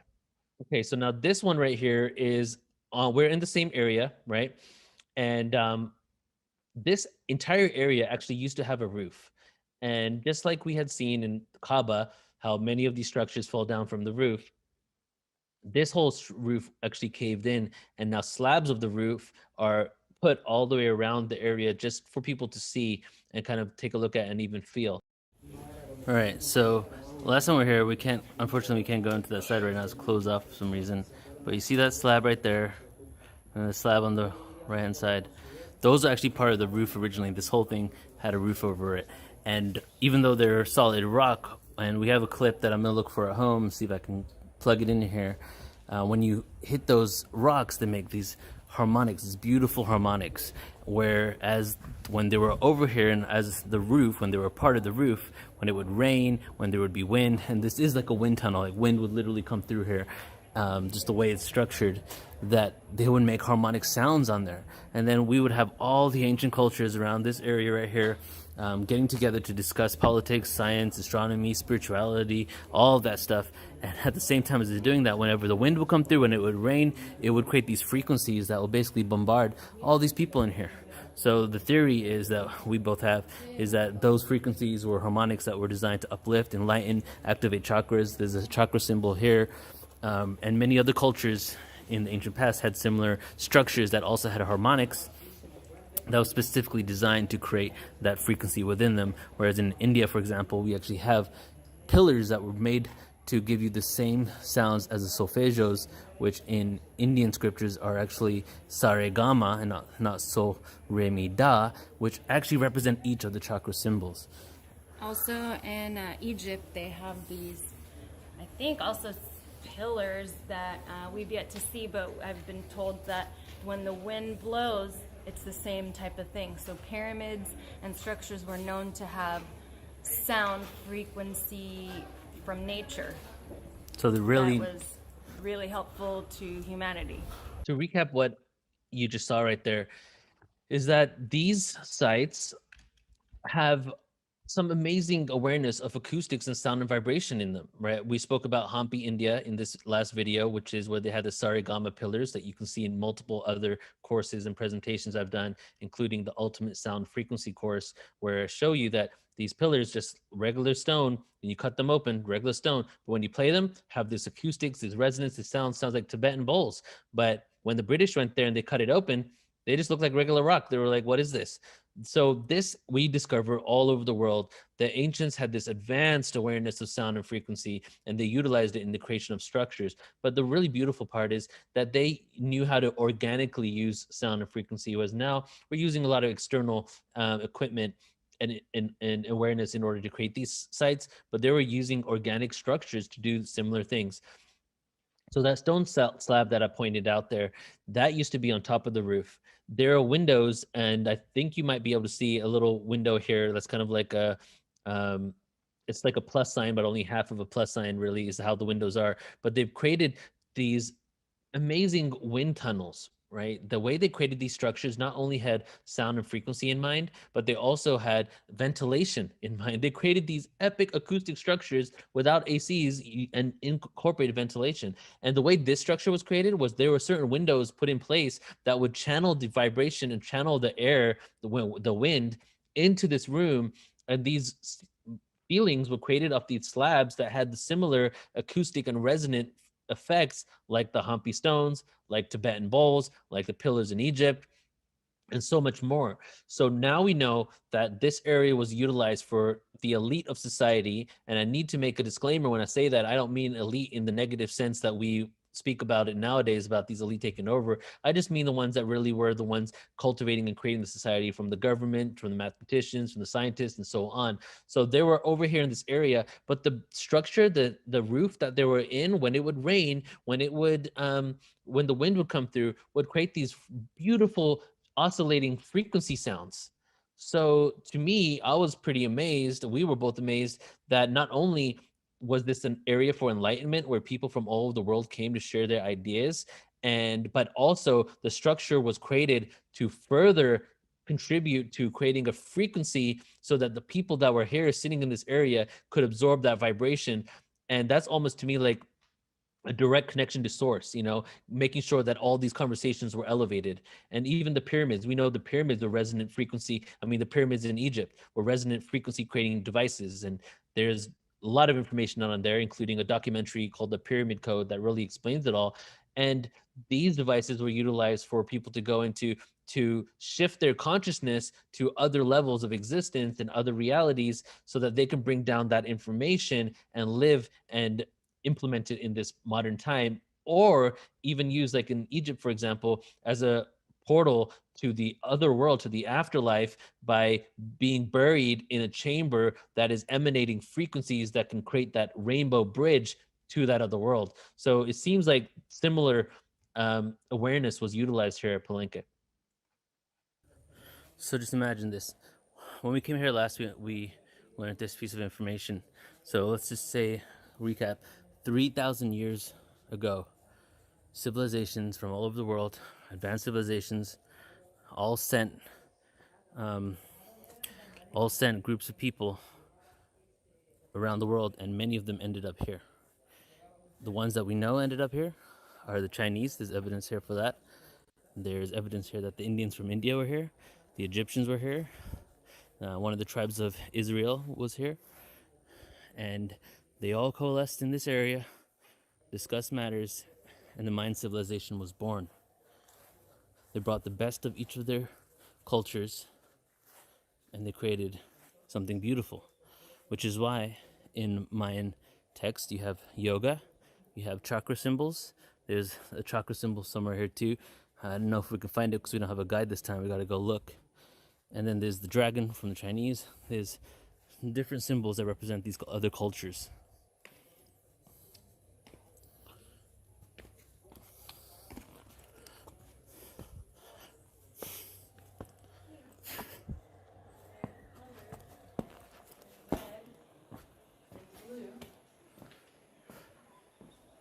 And here is one of the windows that I was telling you about that are created perfectly in the right position as well in order to channel the wind into this area. and create really great ventilation.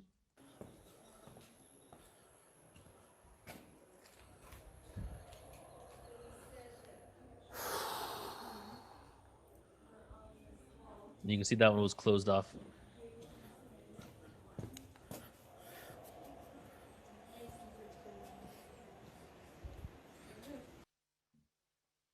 So now here comes the question of where did the Maya go and did they even go anywhere? Well, we do know that Palenque and the surrounding areas were almost entirely evacuated by 900 AD in the classical period, leaving only a few agricultural tribes around. And also around 900 AD, almost all of the major cities in the heart of the Maya civilization in northern Guatemala and neighboring portions of Mexico, Belize, and Honduras were abandoned. So not just the area around Chiapas and Tabasco and Palenque, but even further south, all the way down south into Guatemala, Belize, and Honduras. So we have the Yucatan Peninsula, right? We have Mexico, Guatemala, Honduras. All the way to this area, we have Mayan in Palenque, all the way to this area in Honduras, right? There was a mass migration both ways to the center of the Yucatan, to the full Yucatan, going from Uxmal, going from Merida area, all the way to Tulum and Playa del Carmen. So they came in, the civilization became smaller and also smaller in numbers. They migrated to areas between Campeche and Uxmal to Tulum and Playa del Carmen. One of the probably one of the most credible reasons why they moved was catastrophic environmental changes. Don't forget that these civilizations had been around for 1,000+ years. Some of these areas. So catastrophic environmental changes could have been the reason why they had to migrate and go to where a more flourishing, humid, near the ocean, a lot of water supplies, all these cenotes, right? That we spoke about earlier. So they went to this area that had much more to offer them.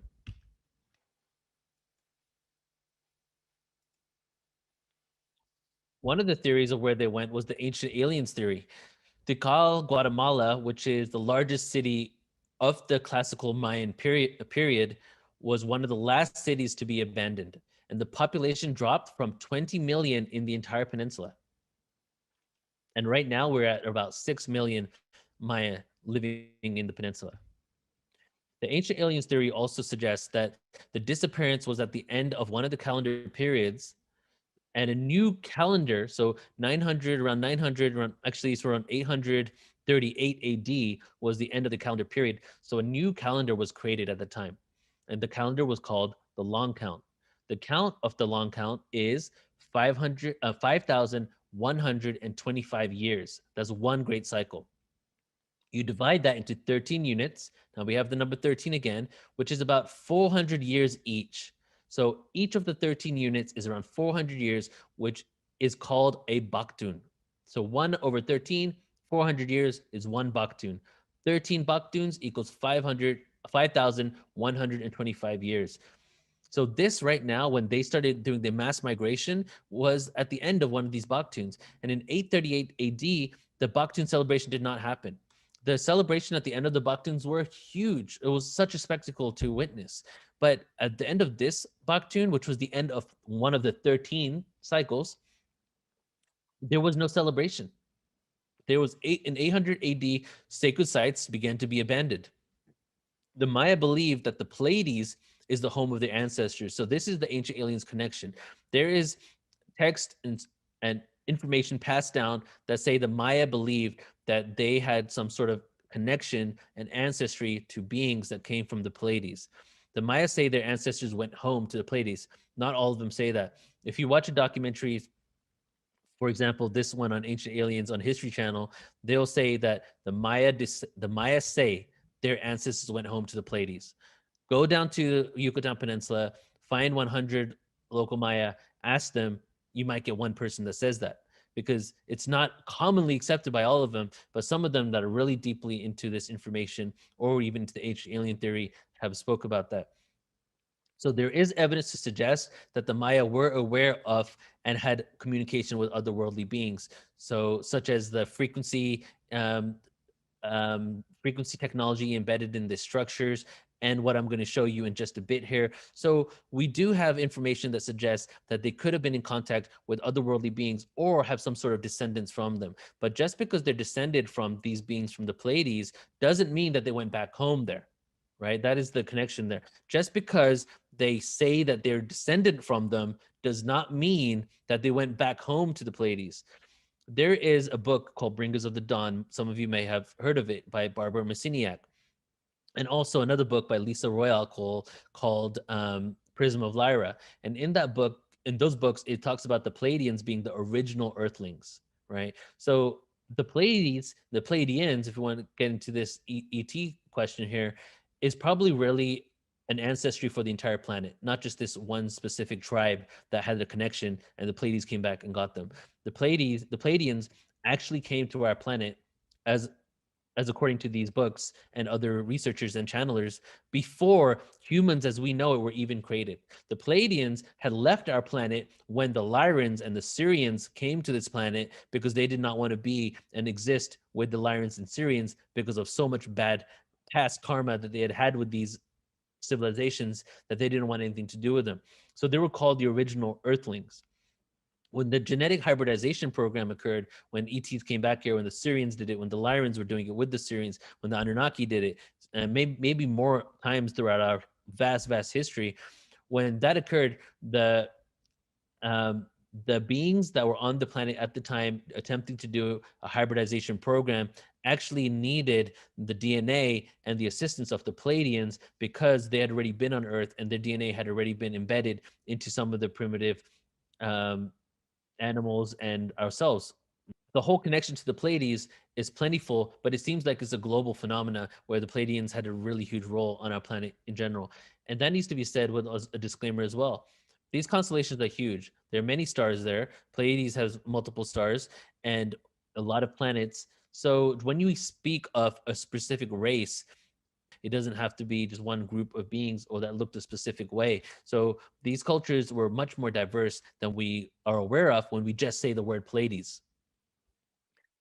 So there is evidence to suggest that the Maya were aware and had communication with otherworldly beings. And this image here is the Rocket Man image, that was the Rocket Man inscription that was actually found in Palenque. And this has now been taken from Palenque to the museum in Mexico City. And in Palenque, they actually have a fake version of this now that they've created just for people to view. But for a lot of people, this is the smoking gun of them having some ET connection. And the reason why they call it a Rocket Man is because it's believed to be a rocket with all these gadgets and bells and whistles around it, and some sort of being that is riding this rocket. Others have speculated that this person here is actually Pakal, because, Pakal created most of the inscription columns, hieroglyphic columns in that area, had an invested interest in documenting 180 years of history. And this could be him or his homage, an homage to him. So is it an ET? Is it Pakal going into another world? We don't know. Here's a little closer view of it. And now this is the vertical view of the Rocket Man. So it looks like he's holding a steering wheel, right? Blasting off. And we have all these otherworldly beings and figures around.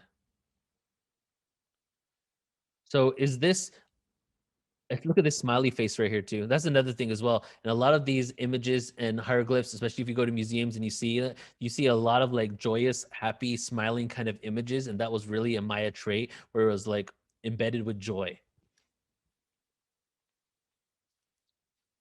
The ancient alien theory continues here, where statues such as these have supposedly been discovered, right? And we have one here. What does the one to the left look like? Looks like a UFO. I mean, no question about it. And even the inscriptions on each side of those look like pyramids. And then we have to the right here, we have this image that looks like kind of like an ET with slanted eyes, maybe something to do with a gray ET or some sort of being that came to Earth. However, the reason why I put here artifactal hoax is you'll see many different documentaries within Disclosure, within Ancient Aliens, that say that these are real. Actually, I feel like every single one I've seen has actually said that. However, there is no evidence to suggest these are real at all. We can't find them anymore. They were found, discovered, put out on the internet, and now we don't know even where they are. We don't know even if they existed in the first place. We don't know who found them, right? So yes, these could definitely be true, but the fact that we can't track it back at all puts a ounce of doubt in there that you cannot say it's 100% real if you have even an inkling of doubt. I personally believe that the Maya did have a huge connection to extraterrestrials, interdimensionals, or just a realm of consciousness through meditation, through frequencies, through astronomy, or whatever. However, if this is the one, is if this actually occurred and if this is real, I do not know. And no one really knows. And if you did a simple search of this and you try to track it back yourself, you'll have as much information proving it's a hoax as you do, actually more information trying to say that it's a hoax than that saying it's real. But that needs to be said with a grain of salt as well, because so much of this information is just said to be a hoax. When there are things that come out that are really true, that can really change the conventional timeline, people go ahead and say it's a hoax. We live in a world of such disinformation. It's so hard to use discernment when you want to believe firstly. So you really need to take a step back. You can still have your belief, but then also process the facts of the situation.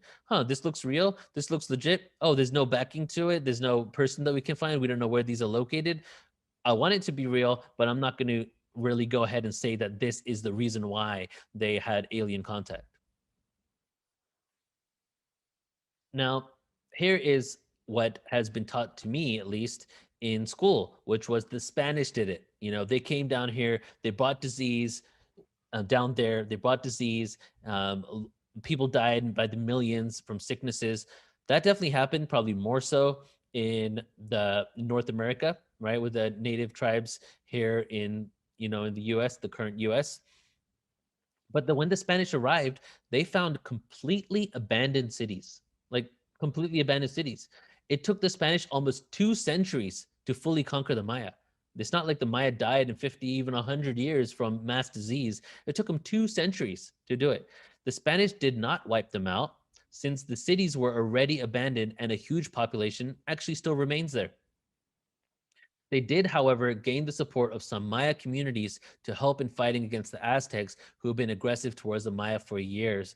So the real huge shame was that there had been so much conflicts and internal conflicts between neighboring tribes and civilizations that had lasted at that point for hundreds, if not thousands of years, like 1,000+ years, for some of these conflicts to have become what they became.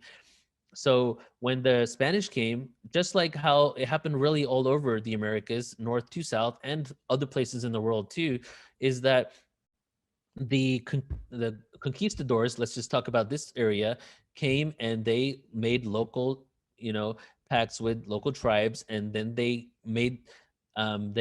enterprised off the fact that they didn't get along, or maybe wanted the other tribe to be completely abolished, and they utilized that for their own benefit in order to bring down everyone really in that area and be the conquerors. So the Maya were very important in helping the Spanish fight the Aztecs, because the Aztecs had been aggressive towards the Maya for years. They'd even treated them as slaves. They would get them, they would win local wars and battles, right? Local battles with them. And they would take them as indentured, well, not even indentured servants, but straight up slaves. They would take them as slaves in order to help build their own empire. But the real thing is that the Maya are still there. The Maya today number about 6 million people, making them the largest single block of indigenous people north of Peru. So I'm going to say that again, 6 million people. So now let's go back to 900 CE, right? 20 million people, around 800 CE, we could say, we're always estimating here because we really don't know. 800 CE, 20 million people in the Mayan area, right? Now, how many years after are we? We are, what's that? 1,200 plus years after the time when there was 20 million Maya. Now we have around 6 million. So to say that, that is around 14 million people dying isn't really the case, because that is expanded over, 1,200 years.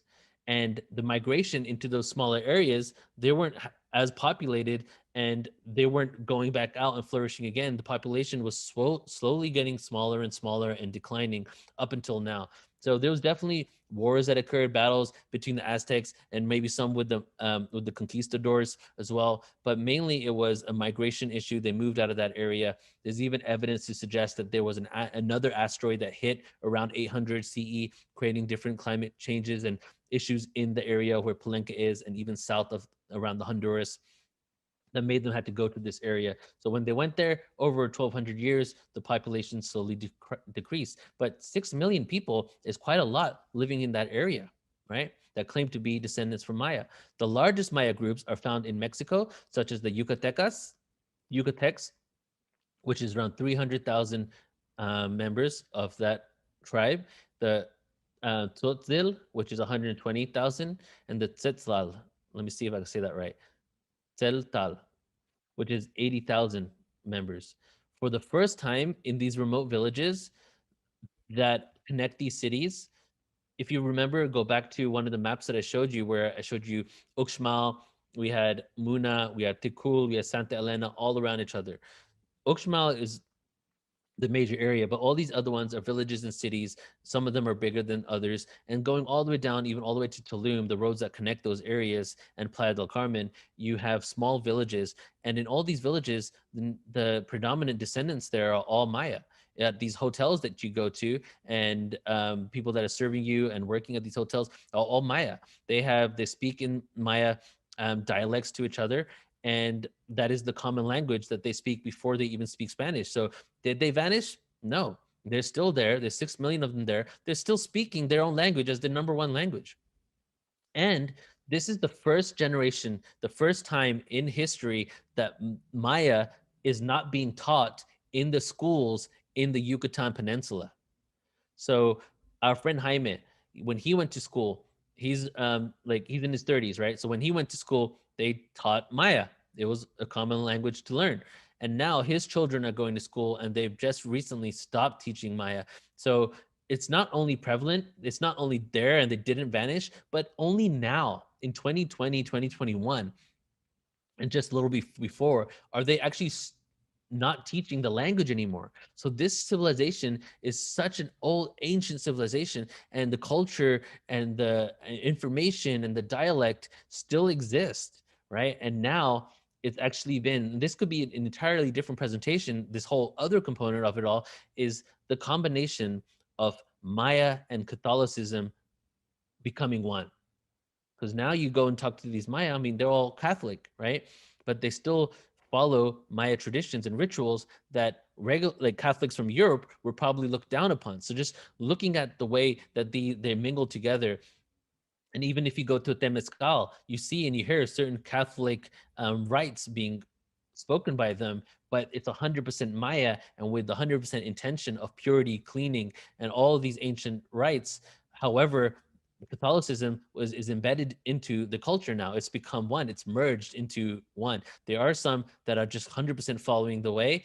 And, Laura Eisenhower, for example, has been down there. She went down there in 2019, and she connected with some of those people that did ceremonies in order to bring forward the fifth world. So that is occurring as well. So as I said, most employees that you meet and you interact with definitely are of Maya descendant in the area. And the Spanish were not entirely responsible for the drop in population. That's not the case at all. They're still there right now. And when we spoke to Jaime and we asked him and Martin in the interview that is on our YouTube channel, when we asked him and said, what would you want the world to know? Right? And he goes, we're still here. We didn't go anywhere. Stop thinking that we left. They really want people to know that they're there. And then he also says, come and visit Santa Elena. So hopefully some of you guys will join us and we can go down there and visit Jaime and spend a few days in that area, but go really all the way around the whole Yucatan Peninsula. All right, everybody, we're coming to a close now on the presentation. I hope you guys enjoyed this. I'm going to talk now about the Ancient Mayan tour that we're going to do, and then talk about a couple of other events that you can check out. Some I've done already, some I'm going to do, and then also take questions. So if you have any questions at this point, go ahead and leave in the Q&A area, and I'll get to them in a moment here. But if you're interested at all in going down to the Yucatan, experiencing almost everything that I showed you here, most of those sites, and cenotes. You can see some images here. The beaches, we're going to be in Tulum and Playa del Carmen. We have options for just one person. We have options for if you're a couple, and then also it's going to be that the cost to go is going to cover your hotel, your flight, your food, your activities, everything, everything except for the free day where you go and have your own meals during that day. So they're trying to make it as efficient as possible, where you just pay one sum and then we cover everything, including transportation. And that's going to be November 17th to 24th of 2021, as long as everything goes according to plan. And then we're going to do that every single year, take different speakers with us, because it's like the most amazing place for me in the world. I love the Yucatan so much. I like just thinking about it makes me so happy, thinking about Jaime down there. And when I go back, it's just like I can't even, words can't really express the energy that you really get to experience going down there. So if you want to go there, let me know, email us. I'll send you more details, or check it out under the live events page on the website. And here is just the schedule of what we do when we go down there, what we're going to be doing. You know, day one, we arrive in Merida. We check in the hotel and we have my birthday dinner. We do day two, we headed down to Uxmal, and we're there from the 18th. We go to the archaeological site that day. We check in the Eco Hotel, and then we go on day three to three different sites. So we go to Santa Elena, ancient sites there.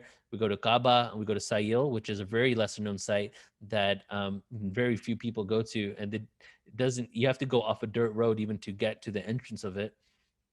And then on day four, we go to we're in Santa Elena, and we leave and we go to another lesser known site called Ochintok. And then we end up in Playa del Carmen. While we're in Santa Elena, we're going to do Temescal every single day.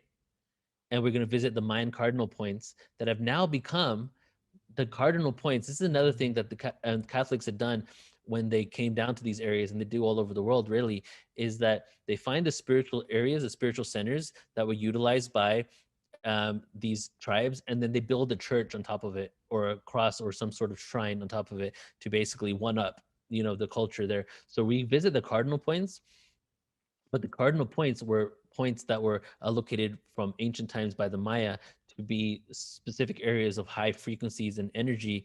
And now there are little shrines on top of it that are, you know, Catholic shrines that have been put there hundreds of years ago. So we also go visit that, and we kind of see the history of it all.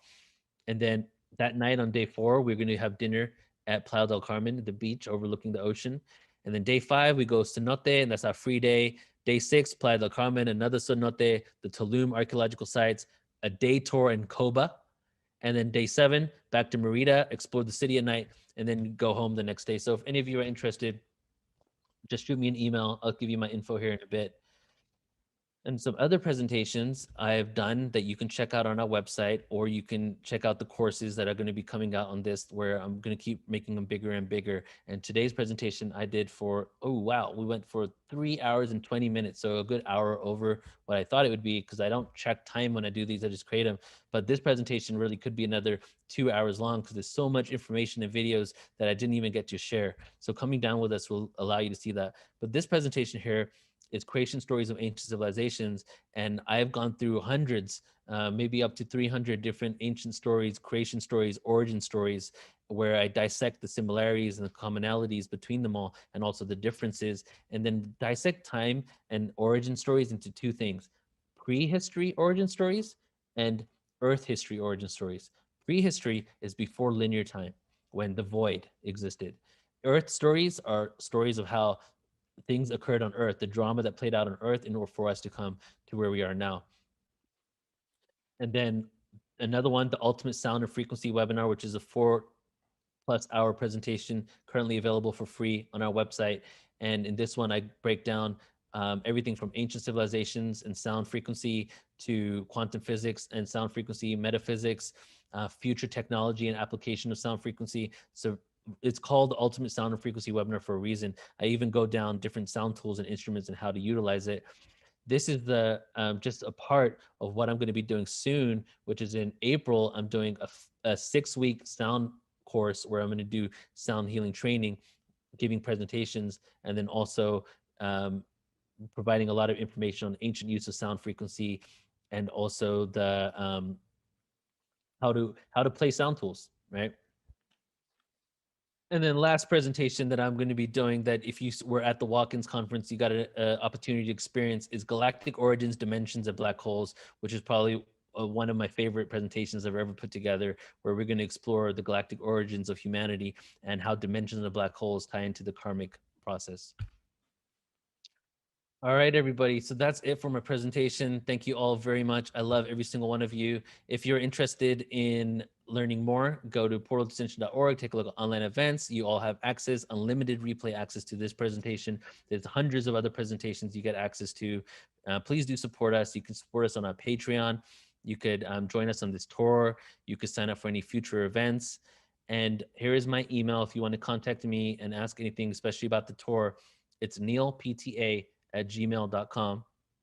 And my Instagram is at MC_resonance. And you can follow my conscious poetry, my conscious hip hop there, and also learn about events that we have coming up. All right. So now I'm going to take a look and see if we have questions here.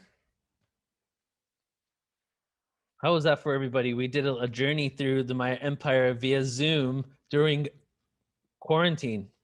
All right, let me look at the questions here. Okay, Samuel. Okay, increase the volume. I'm sorry, brother. I didn't see this till now. Hopefully my volume was okay for most of you.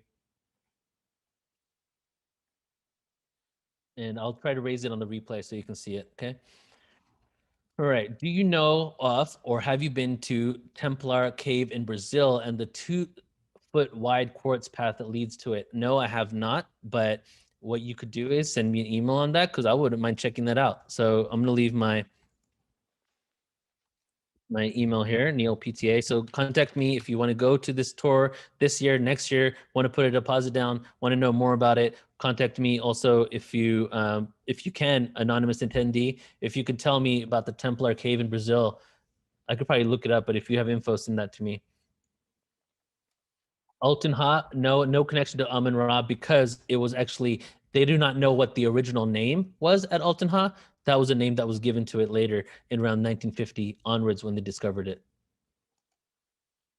Why is the stonework so different compared to the sites in Peru? So the stonework is different because the different cultures at different times, really. And just like how the stonework in the US for indigenous tribes thousands of miles away were very different as well. There are similarities, and it looks like that maybe were even descendant from some people from Peru. But in Peru, there were so many different tribes that had influence. There was we have documentaries with Brian Forrester on our YouTube channel. You should look into the different tribes there. But just to name a few, we have the Inca, we have the Paracas, so many different cultures, and they all had distinct pottery. They had distinct ways of creating the structures. So the culture and the structure and the architecture is really an emergence of not just that tribe, but all the ones around it as well. So the Olmec, for example, they were right there next to the Maya for so long, and they had a good relationship. They were trading information and even information on how to create these sites.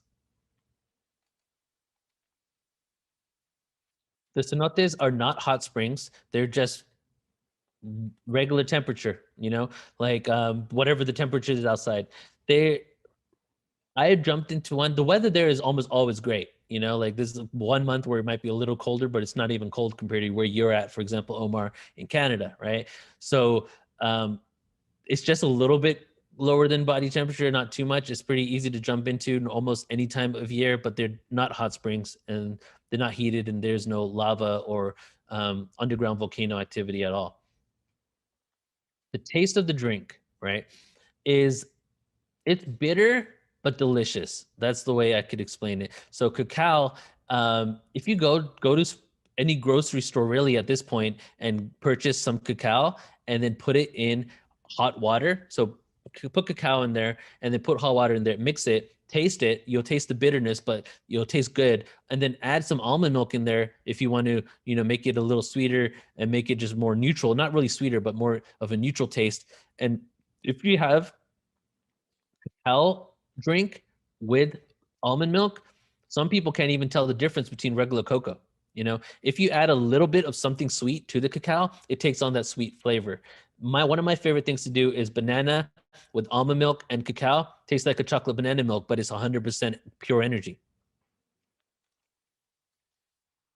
The name of the eco-friendly place, I do need to find out. So I'll try to find that out at another point, and you can email me about it.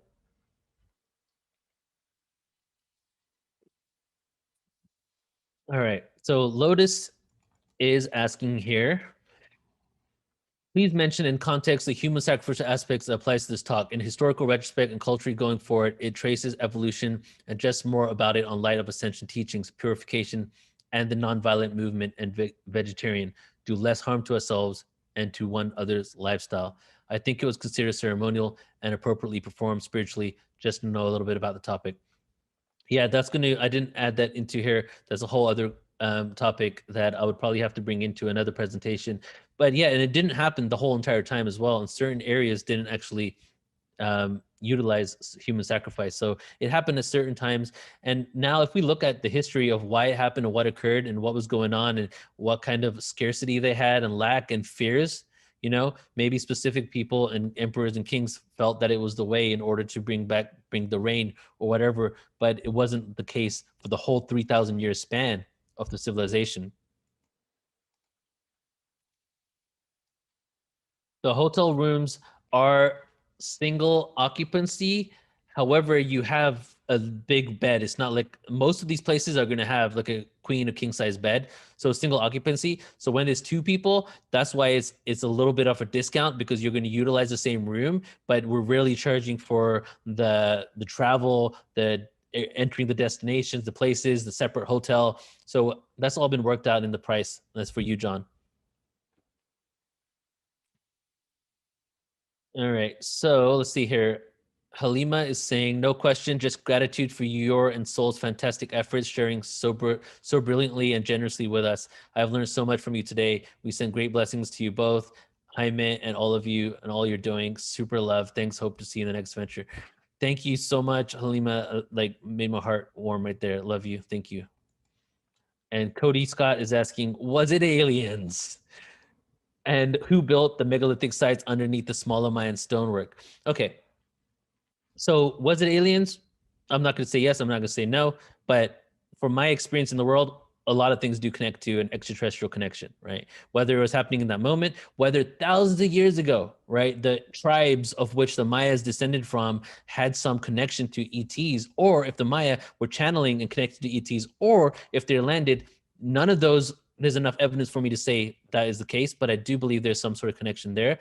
And who built the megalithic sites? There's also stories about giants that were there that built those sites. And if you go to places like Peru and you see that on top of these megalithic sites, right, you have stonework that is much more ancient than the stonework below it, which goes to show you that the people that existed before these other sites were created on top were actually more advanced architecturally than the people that came later. But it doesn't always have to be a different type of people. Don't forget, some of these civilizations were around for 2,000 plus years. So maybe they had 500 years of a great advancement, and then they had some sort of fall, some sort of king or emperor that didn't lead them correctly, or there was some sort of drought, something occurred, and then they didn't have the same wisdom in order to build these sites. So if they were, you know, of another civilization or ETs or giants that they were there before, or were there also Maya individuals that eventually, you know, lost some of this wisdom and built other structures, that's all speculation too. And I'm not going to ever say something is 100% if there's a doubt. Okay. Yes. All right. So that's all the questions right there. I'm gonna look in the chat room right now. Judy is saying, will the group fly together?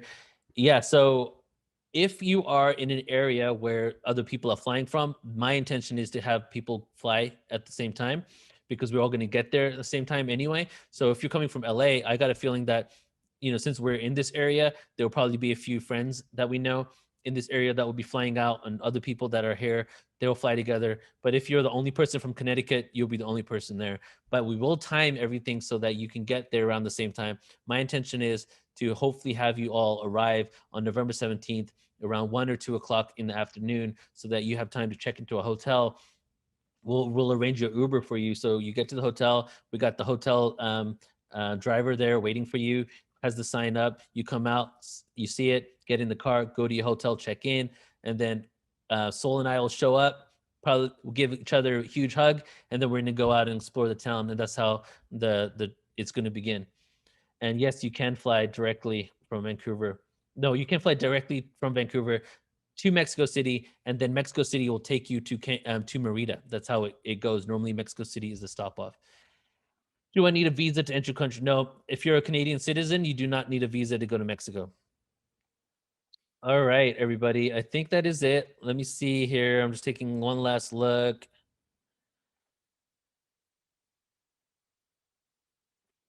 Okay.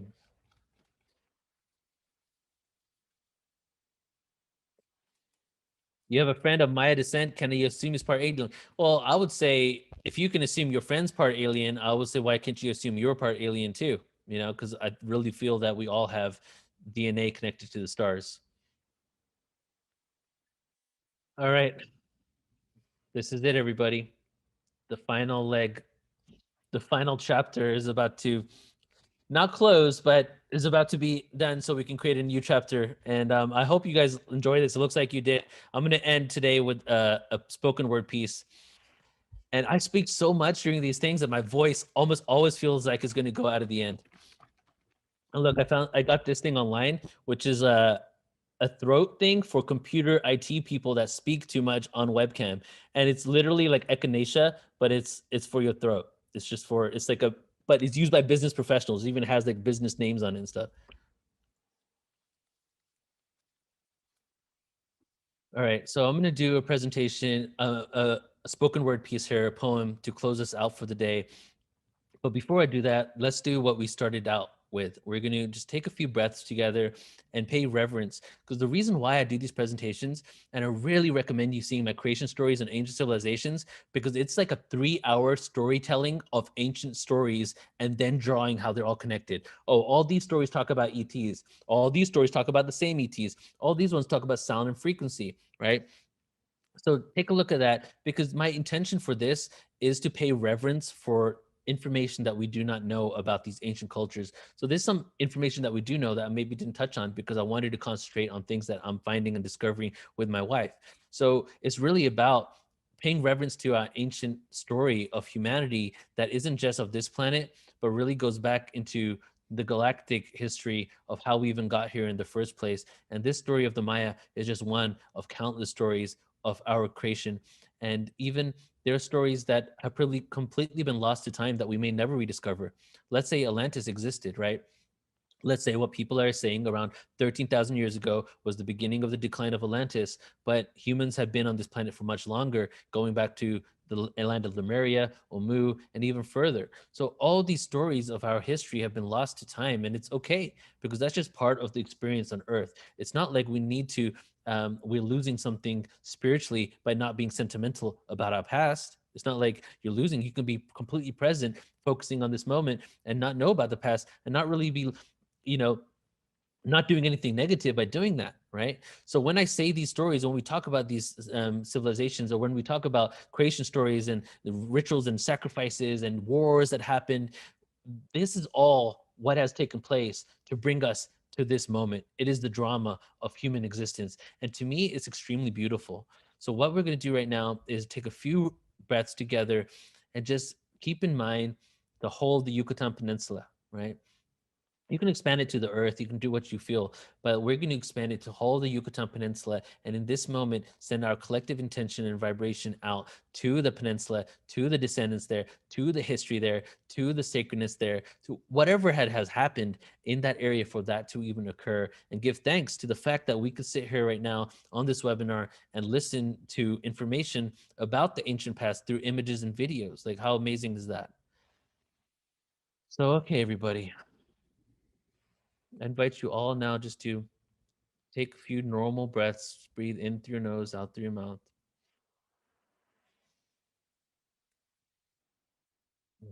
Keep breathing in and out. And if you would like to, you can let out a little sigh when you let out your breath.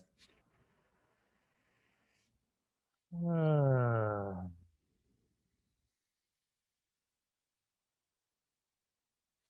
Now imagine the whole of the Yucatan Peninsula and now travel back in time hundreds of years ago, 1,000 years ago, 2,000 years ago, 3,000 years ago.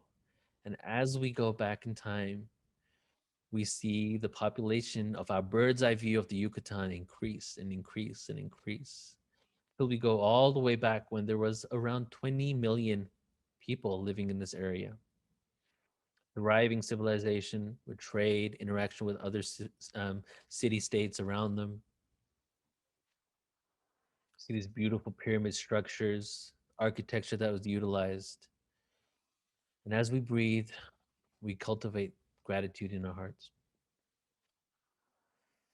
for the human story and the Maya, their involvement in our collective evolution, the stories that they shared with us, the calendar that they shared with us. And we allow the gratitude and the thanks, the reverence to come out and emanate from our being, from every cell in our body, from our hearts, to every descendant of the Maya, to the ancestors of the Maya, and then out into the entire world and into the cosmos, into our galactic origins and the species that assisted in the creation of human race.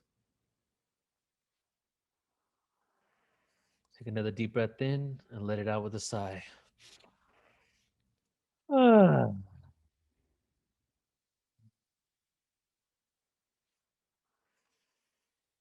Infinite gratitude and thanks to all of creation for this now moment.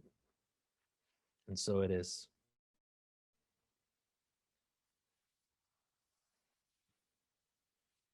Okay, now this spoken word piece here that I'm going to do, let me pull it up.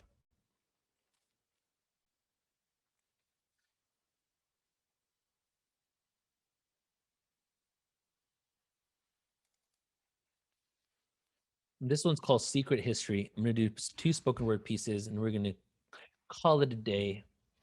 This one's called Secret History.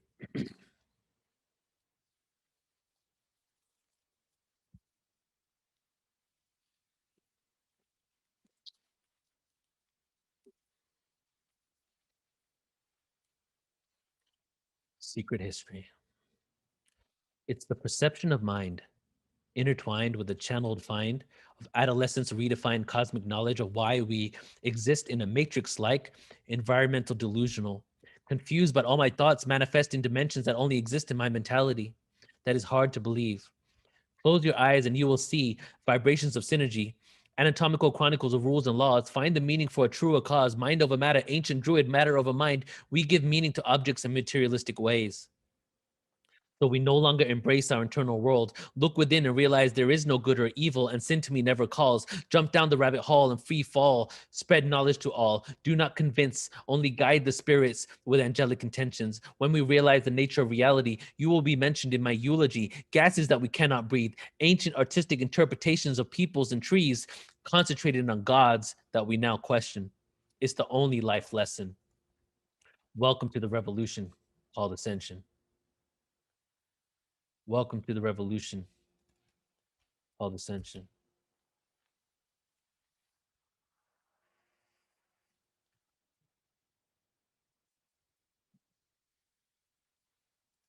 So are we one yet? Going back to source. No remorse when reinforce the course that we all endorse. Unconditional love. It's the highest vibration, a gift from above. Desolation of separation. We must be the ones to say this is enough. You see, the 3rd dimension, it was meant to be tough. No captivity, so unlock the cusp. Move away from hate and begin to trust. Our thoughts shift the earth crust into a straight axis. Just like in Atlantis, stop causing damage and learn to manage self-realization. When people start to vanish when we change our intentions and join the like-minded souls in the 5th dimension, this is the beginning of our oversoul mission. What is it that you envision for the future incarnations? The Christ consciousness has arisen to the perception of being in a prison, this industrial system, slumber of opposites. Duality where we get lost and forget how to achieve liberation. The curiosity won't last for long at all. As you move to the aquatic age, break free from the third-dimensional cage of limitations, Freemasons being misplaced in this illusionary reality. Governing authorities, there will be no more war. Co-creator love ambassador, open the wars. Life isn't supposed to be a chore. No getting on your knees, worshiping entities from the floor. The message is simple, man. We don't need to know anymore. We are the ones that we've been waiting for. Love you all very much. Have a beautiful night. I'll send out the replay to you guys probably by tomorrow. And stay tuned for more. There's a lot coming up. And please do email me if you want to share any information. If you feel like I missed something that I should add to this presentation, you have some insight as well. And definitely email me if you want to go to this tour, because I'm waiting another month to a month and a half to see how things manifest. But then we're going to start collecting the deposits and create this, tour, because it's truly what I've been wanting to do for years now. And I just can't wait to take people down there and share the excitement and the beauty of everything. Hey, everybody. Have a beautiful night. Portal to Ascension, over and out. Love you all. Take care. Bye-bye.